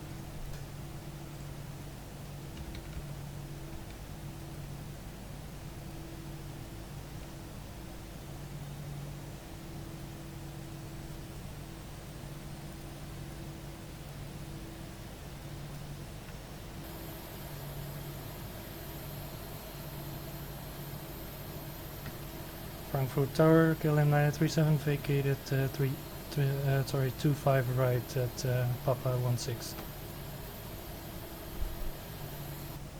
Passenger 13, welcome to Frankfurt, taxi right to Mike 110, I'll try to remove you for the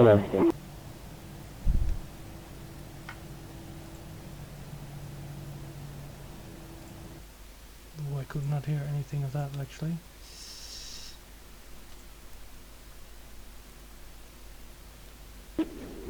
Austrian 013, request flexibility.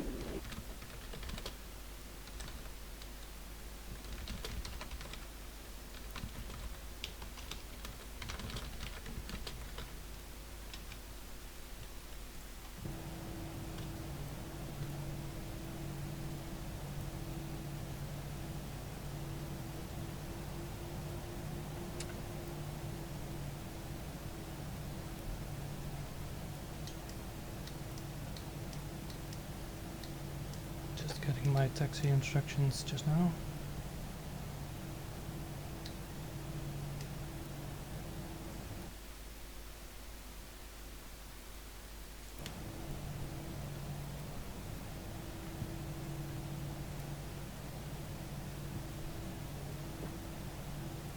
Austrian 013, request taxi to the gate.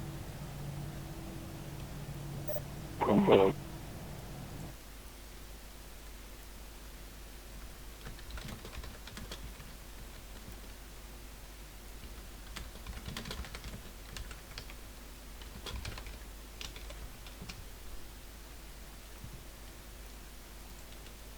Taxi via Papa, hold short. Ready to Need to hold short somewhere.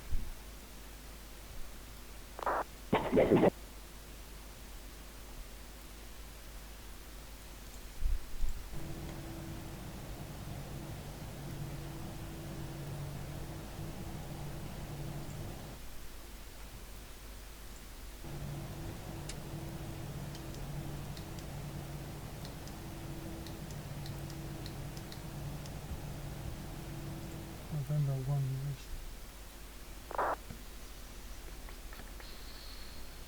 Interesting chart this is. Definitely interesting.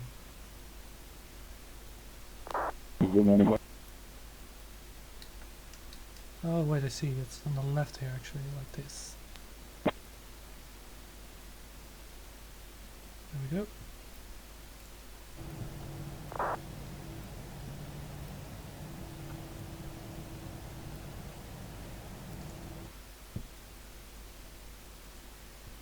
Two Jet 2 Bravo Hotel, holding point runway 18 ready.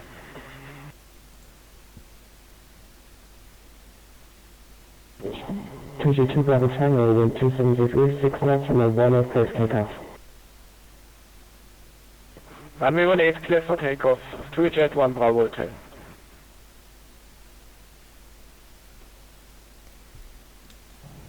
Alright, all good. Let's check our after landing checklist. Our nose wheel is on. Our light is on. That's correct. Okay.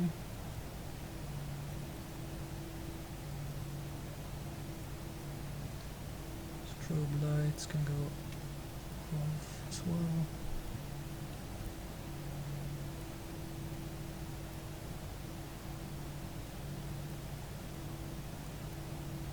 Transponder can go back to standby mode.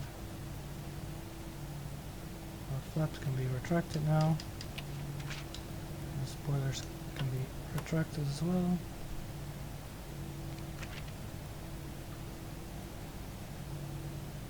CPU is on. Alright, good for taxi.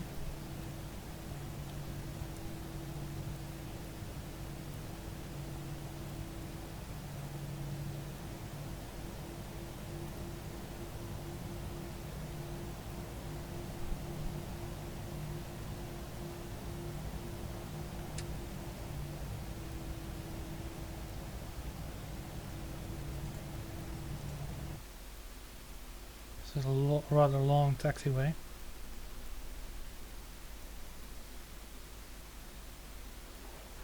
Austrian 013, holding point runway 25 center, request crossing runway 25 center.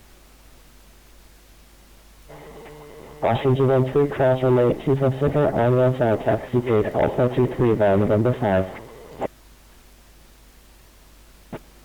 Crossing runway 25 center, gate Alpha 22 via November 5, Austrian 013.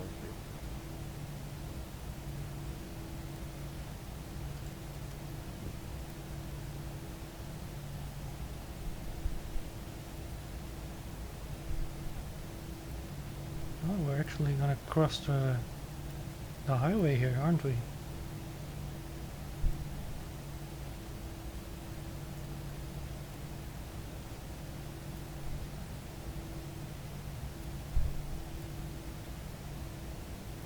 Two Bravo Tango, go for the ATC, middle, position become 122.8. Zwischen die Unicorn 1-2 des Mail. Danke, tschüss, bis später. Two Jets, 2 Bravo Hotel.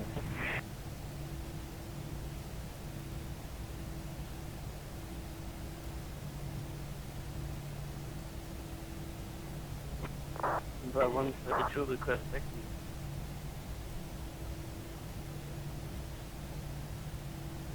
This is Bravo 32, taxi on point runway 18 via November. taxi holding runway 18 via November 7. KLM 937 taxi is down to Victor 113 via November. Give way to Lufthansa A319 taxiing from left to right at November.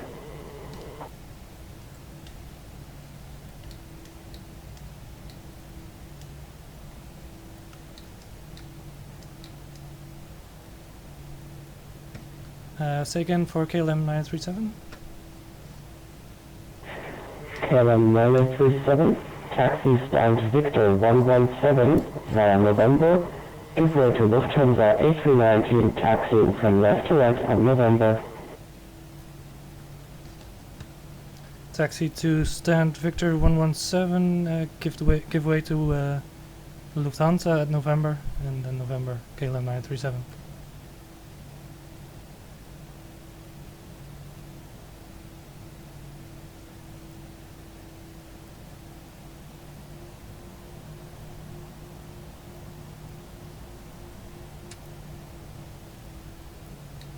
So where's Victor 117? I'm gonna look that up just now.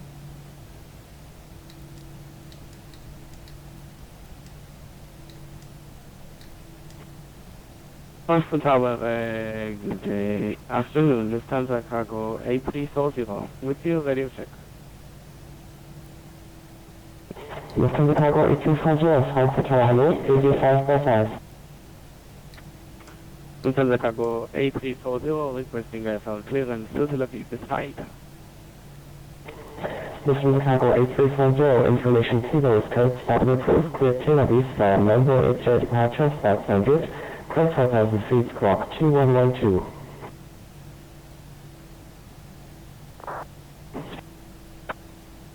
Clear destination Tel Aviv, information Kilo approved, clear via number 8 Sierra departure, flight en route, initial climb 2000 feet, and the squawk 2112.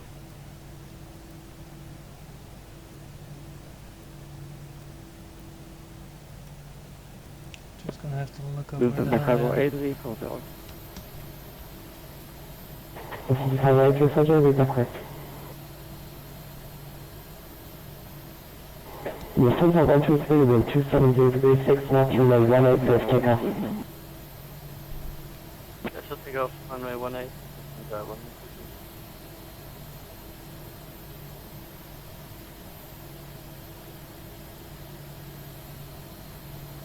Oscar 013, shutting down into 37.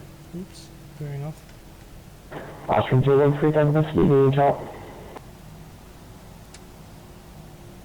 I think I understand where I'm going.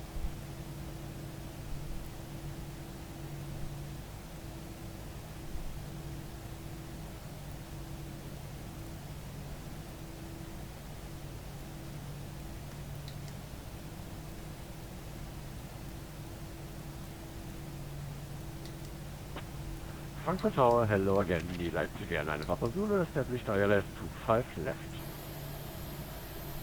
Leipzig Airline Papa Zulu, Tower Zulu, wind 27036 knots, runway 25 left, clear to land. 25 left, yes, to land, Leipzig Airline Papa Zulu. Just checking for traffic.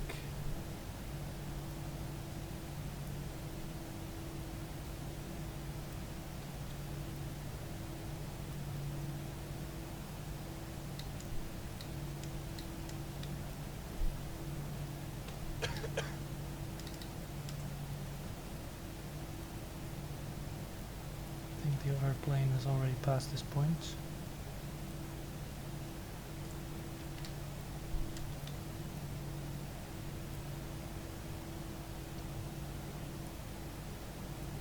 Yes.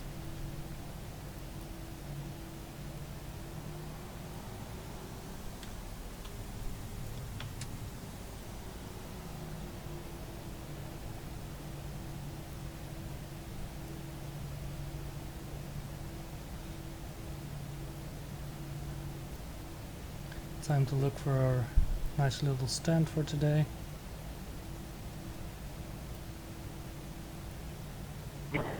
Listen to 132, contact running radar frequency 135, decimal 720, goodbye. 135, 720, das sind da 132, danke, bis später, ciao. Listen to 132, stand by shortly. Say again, ciao, das sind da 132. Listen to 132, continue, climb level 110, and monitor running radar frequency 135, decimal 720, monitor. Was war das sind da 132? It sure is a long airport.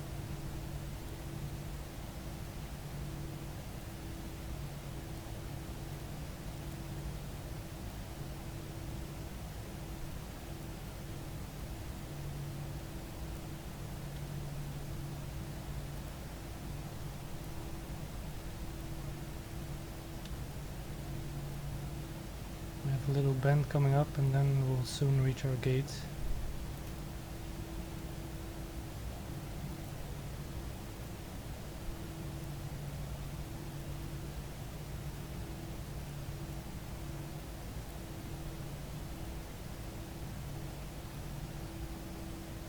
This chart is rather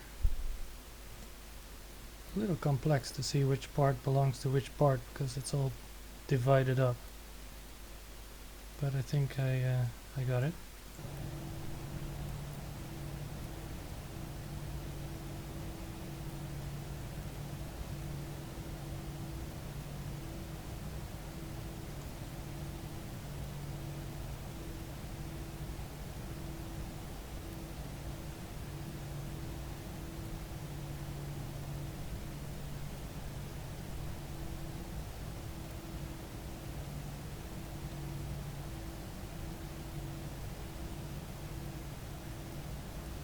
It's a nice scenery though, very detailed. There's our little chicane if you like.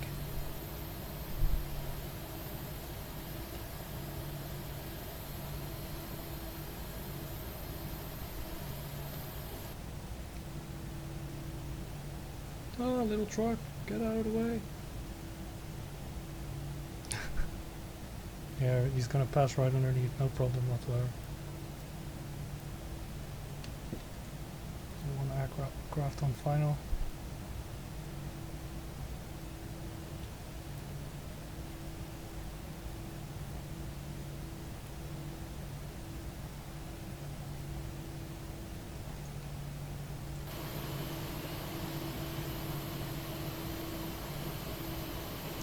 And there he goes.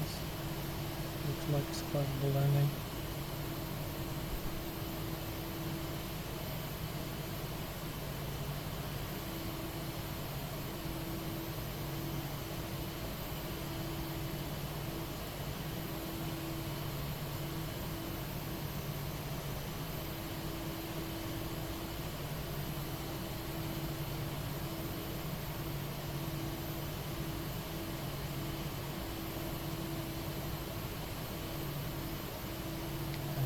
After the next right turn taxiway, we should find our stand for today, Victor 117.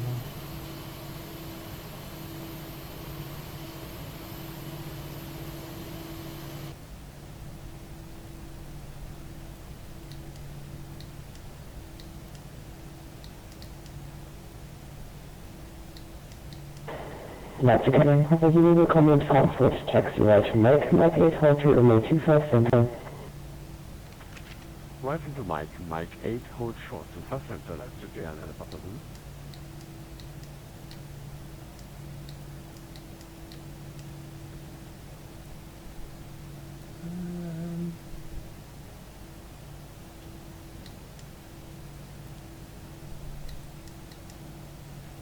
Let's see.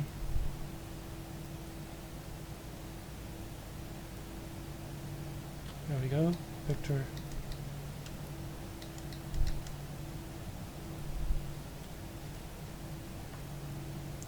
Seven.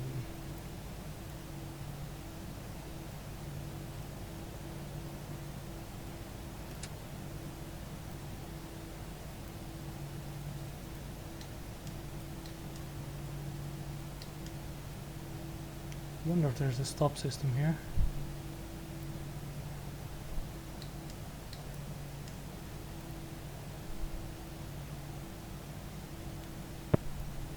Tower, hello, item 0, mission kilo, request 7 red and Bravo 1058. Vatsim 830, Frankfurt Tower, information, Kilo correct, started proof, cleared Tondo via Marine 5 Mac departure, flight 100, call forward 70, clock 2113. Move up just a little bit. You please again, folks, item 0.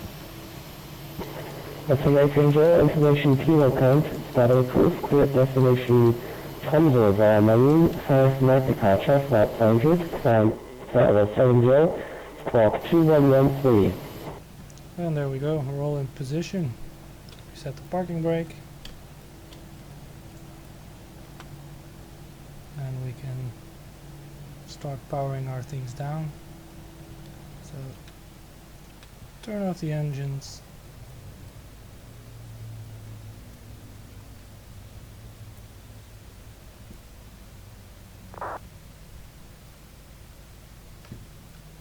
Turn off our beacon So that lights. talks about the modern Mike Washer, land travel 70, scope 2113, flight 70. And get some ground services. Vatsim 830, we got correct.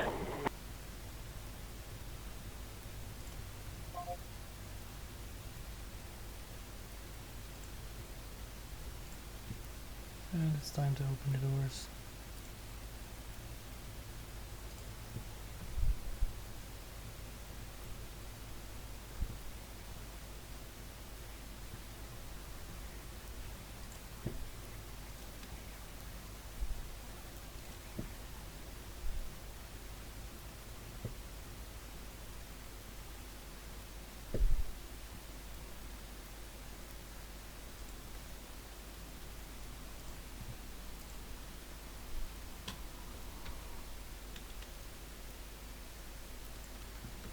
Alright, very nice.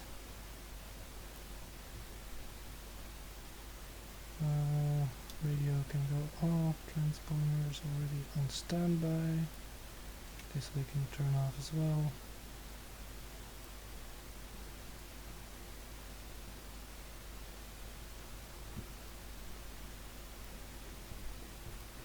Turn some displays off.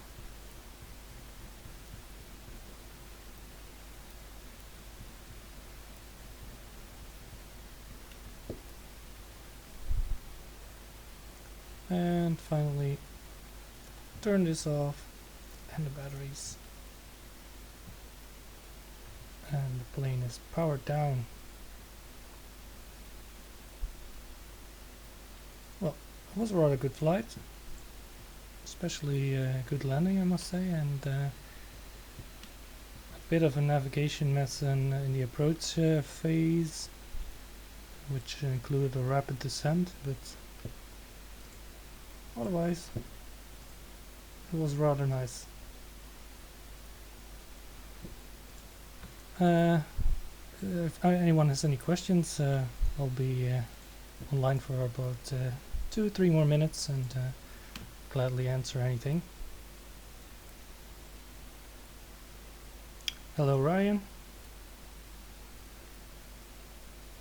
And yes, the KLM company indeed only has the A330 or A340 perhaps, and a lot of Boeing planes. I also have the PDMG Boeing plane, but not yet familiar with those button and switches, so maybe if I do, I'll switch that plane as well, and then I can once again perform a KLM flight realistically. And thank you for the landing. Yeah.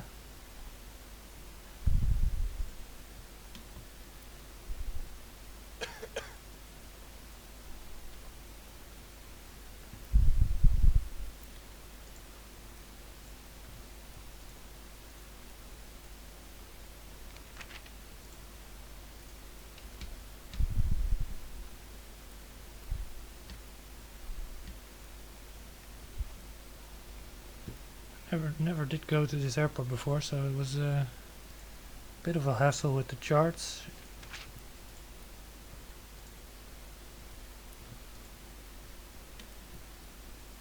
And all the detailed scenery makes it look even more complicated perhaps, but it wasn't too hard to taxi to this position.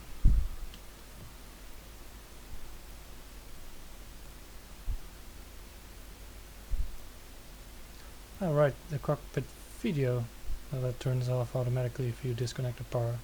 It's good to know.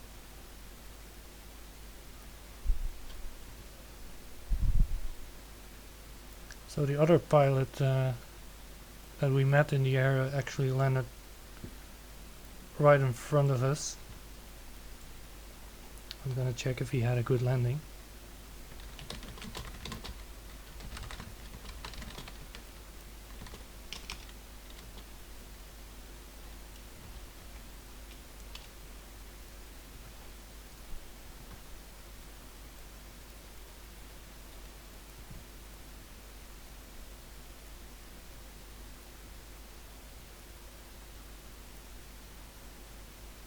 I'm not sure if he's still around. Don't see him here.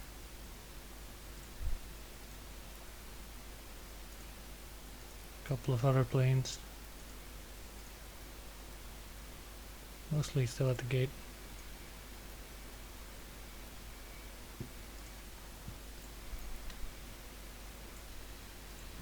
Too bad we don't have a jetway. I mean, our passengers are kinda falling from quite a distance to the tarmac there, but at least they have a bus that can take them to the hospital.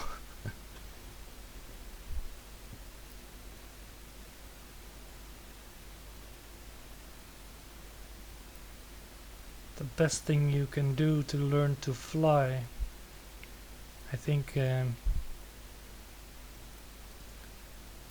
one of these complicated planes like this Aerosoft A320 is actually a nice way to start. I mean, if you kinda master the flight basics of a usual Cessna, for example, then alongside with some documentation you can get started in this, and there's lots of checklists and procedures that you can go through step by step, and you can just practice it offline with your local familiar airport.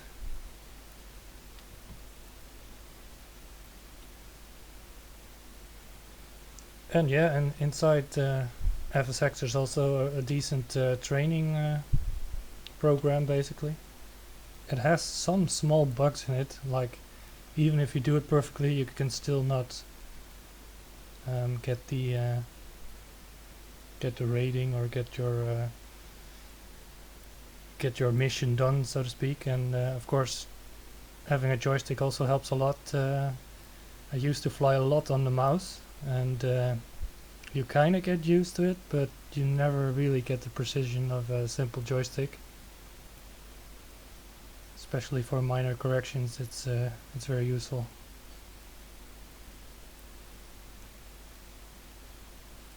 And for this plane you can also turn on the checklists, like automated checklists, and they basically go through every step and they tell you what to do, and that can give some guidance into some complicated parts of the flight as well. I see you have a X52 joystick. I'm gonna look up a picture of that. Oh, that's quite decent. I like that. Complete with the throttle section. I have a bit of a simpler Logitech Extreme 3D Pro one. It's very common.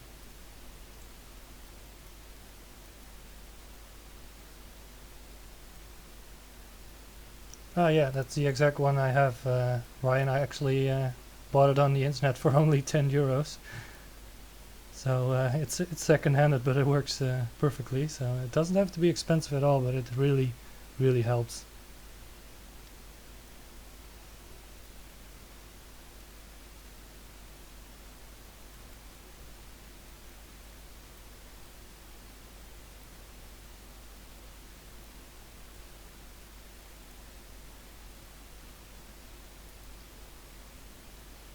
Spawn Trooper, I don't think I have time for another session, but I might stream some training flights as well. It would be fun.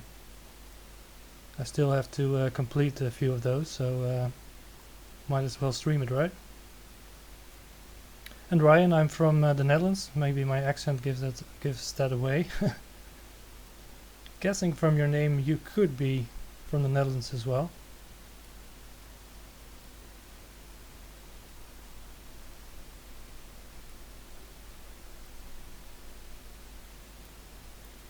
Yeah, I guess so. Her last name, yeah, I figured. And Spawn Trooper from the UK, excellent.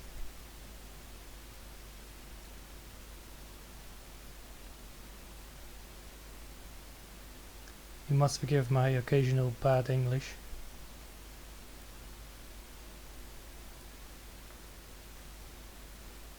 I rather enjoyed visiting the UK.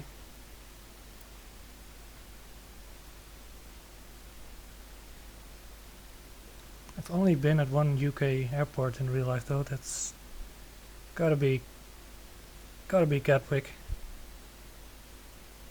And I've seen Newcastle like from a distance.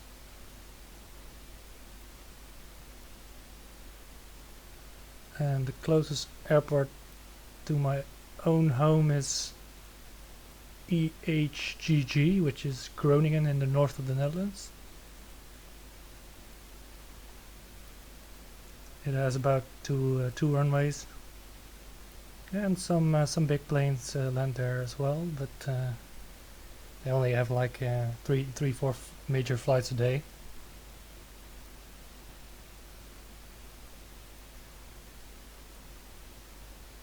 And Ryan lives closer to Amsterdam. Did you guys ever try to fly on Vatsim as well? Ah, okay. Yeah, it's a bit of a hassle. It's the normal workload and then the bad audio, and of course you need to learn all the phraseology and all the terms they use, and sometimes can get a bit icky.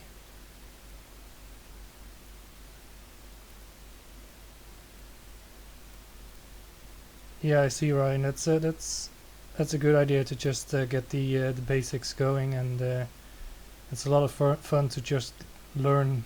I mean, I learned a lot just doing and just practicing offline, and flicking a lot of switches, seeing the effect. And when you're comfortable with a plane, then you study up on the ATC practices, and it won't be long before you can try your first Vatsim flight. And for me it was a little tense. I went from Amsterdam to Dublin. Yeah, press all the buttons. Yeah, if you do that, you usually get a few warning horns every now and then.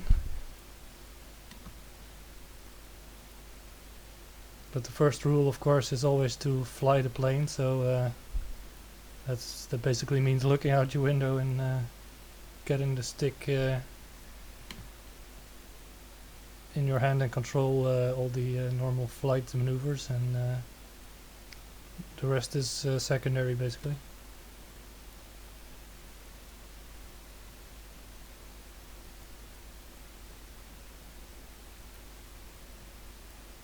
Alright, yeah. I also use VetSpy a lot to get an idea of what's going around and what ATC is online. In the beginning of my flight, the Gatwick ground went on and off, and that resulted in me having a rather weird position and already running my engines before I even got my IFR clearance. It's a rather busy airport because it usually has a lot of ATC going on here. But we also have Amsterdam ground.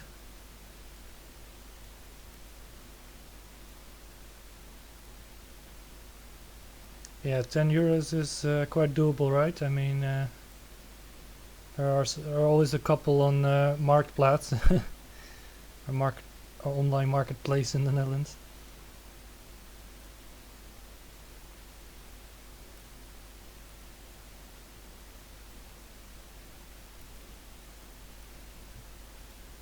Yeah, it would be nice to fly to Amsterdam now, but I don't have that much time anymore.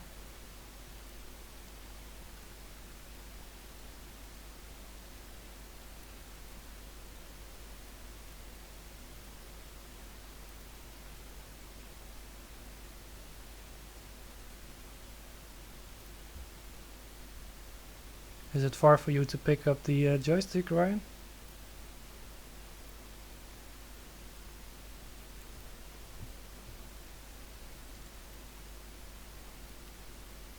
I had to get it over the mail though, so it costed me a few extra euros.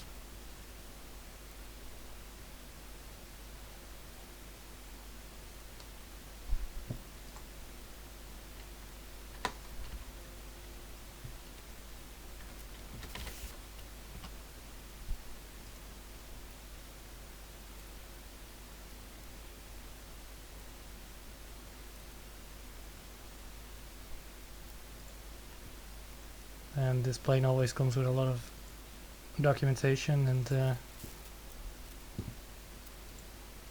this is a great way to get started as well. And I've used one of these PDF files which also describes how you can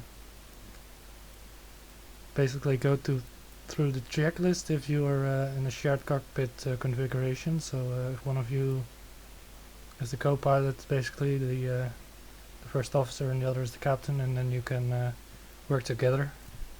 Not only is it much faster, but you also take care of each other's works. And this is fun to try. I mean, I had a UK friend that was also on the TeamSpeak at the same time, and we could go through these briefings and actually go through these cockpit checklists together. And one of them handles ATC, so the other one can fly, which is also a nice combination.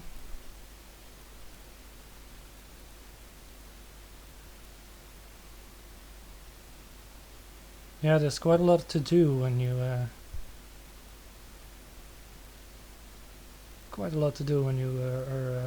a pilot and you have to configure a plane, or when you're going on approach, for example. There's also a lot going on.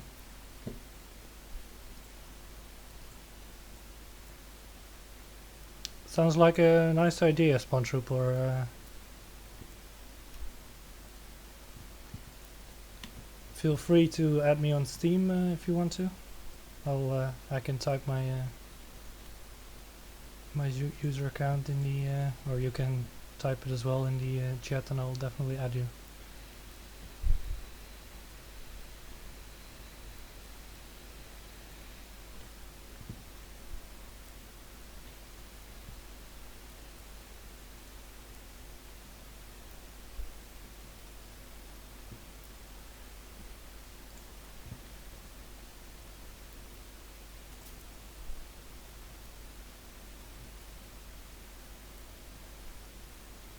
This is another huge PDF with a lot of information about everything you can manage, everything you can tweak, and all the switches you can press, basically.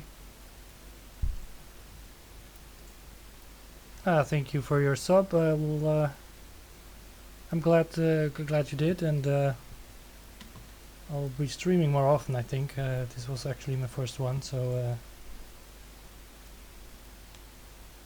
and you've already provided me with some good ideas, like a training flight or a nice approach into Amsterdam.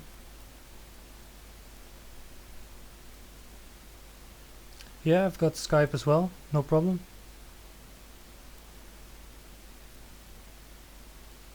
Hello Roman, ask away, anything you like.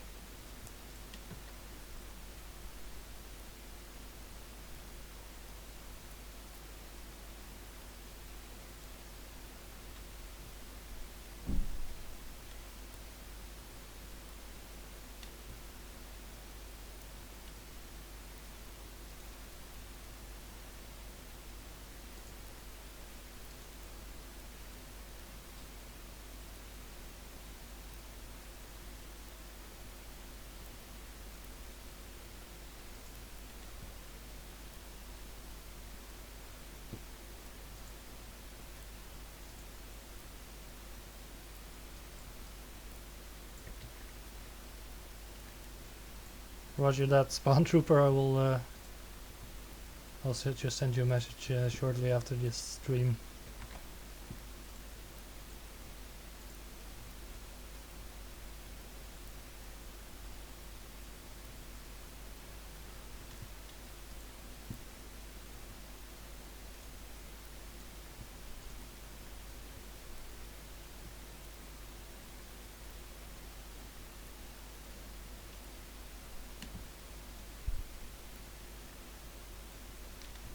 Yeah, there's not much to show display. I mean, I could open a window.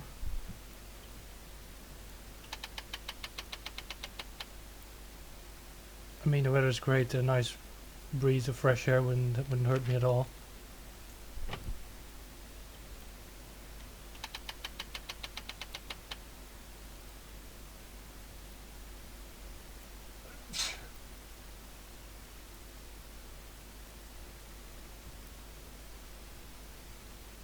There's a button you can't use, Roman. Which button is that?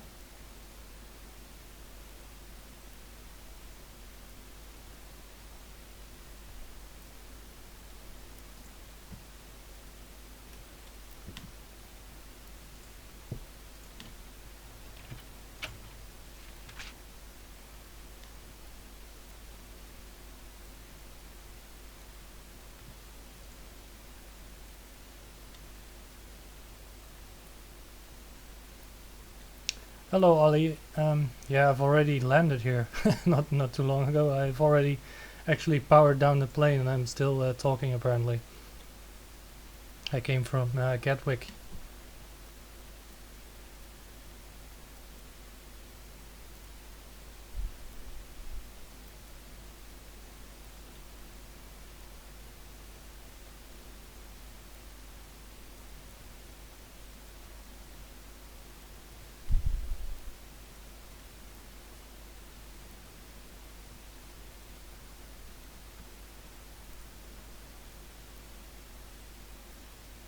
I mean, I could power it on for just a second, of course.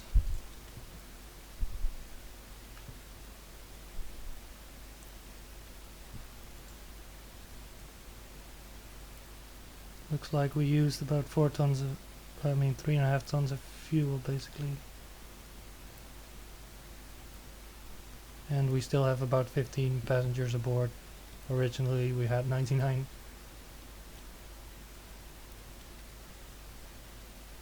Yeah, it looks exactly like Dark and Cold, of course.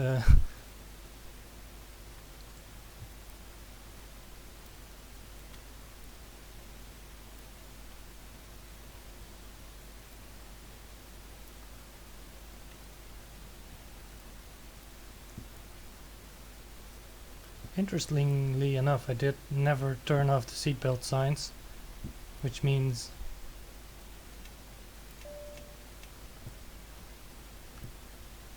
the passengers are secretly still aboard.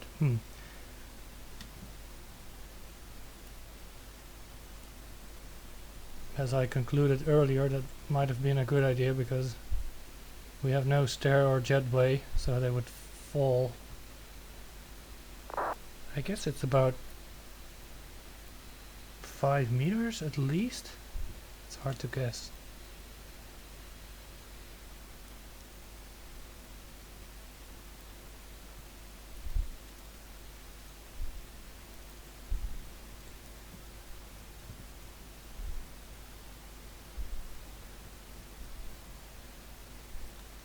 Yeah, we might as well open all the doors.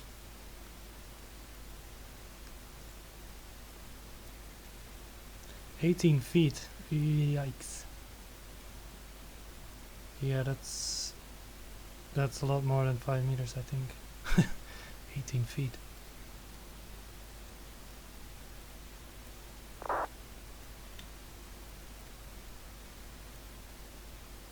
Yeah, exactly. They're good jumpers.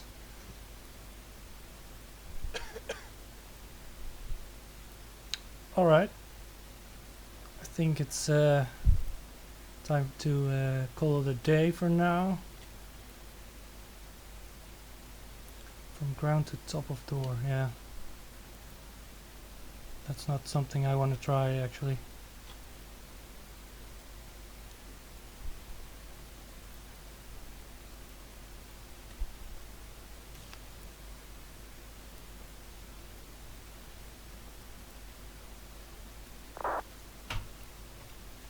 So I'm gonna clean this up a little bit, and then I might be back this evening for some extra flights. I mean, there will be more ATC online usually in the evening, so that's good.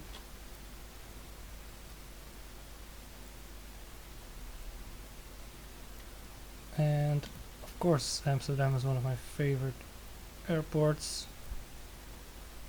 So that might be a destination or a departure point, I'm not sure yet.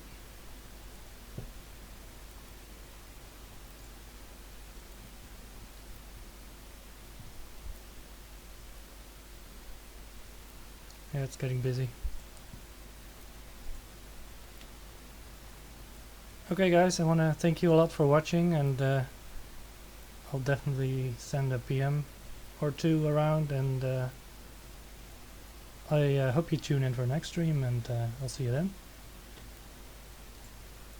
Cheers and goodbye.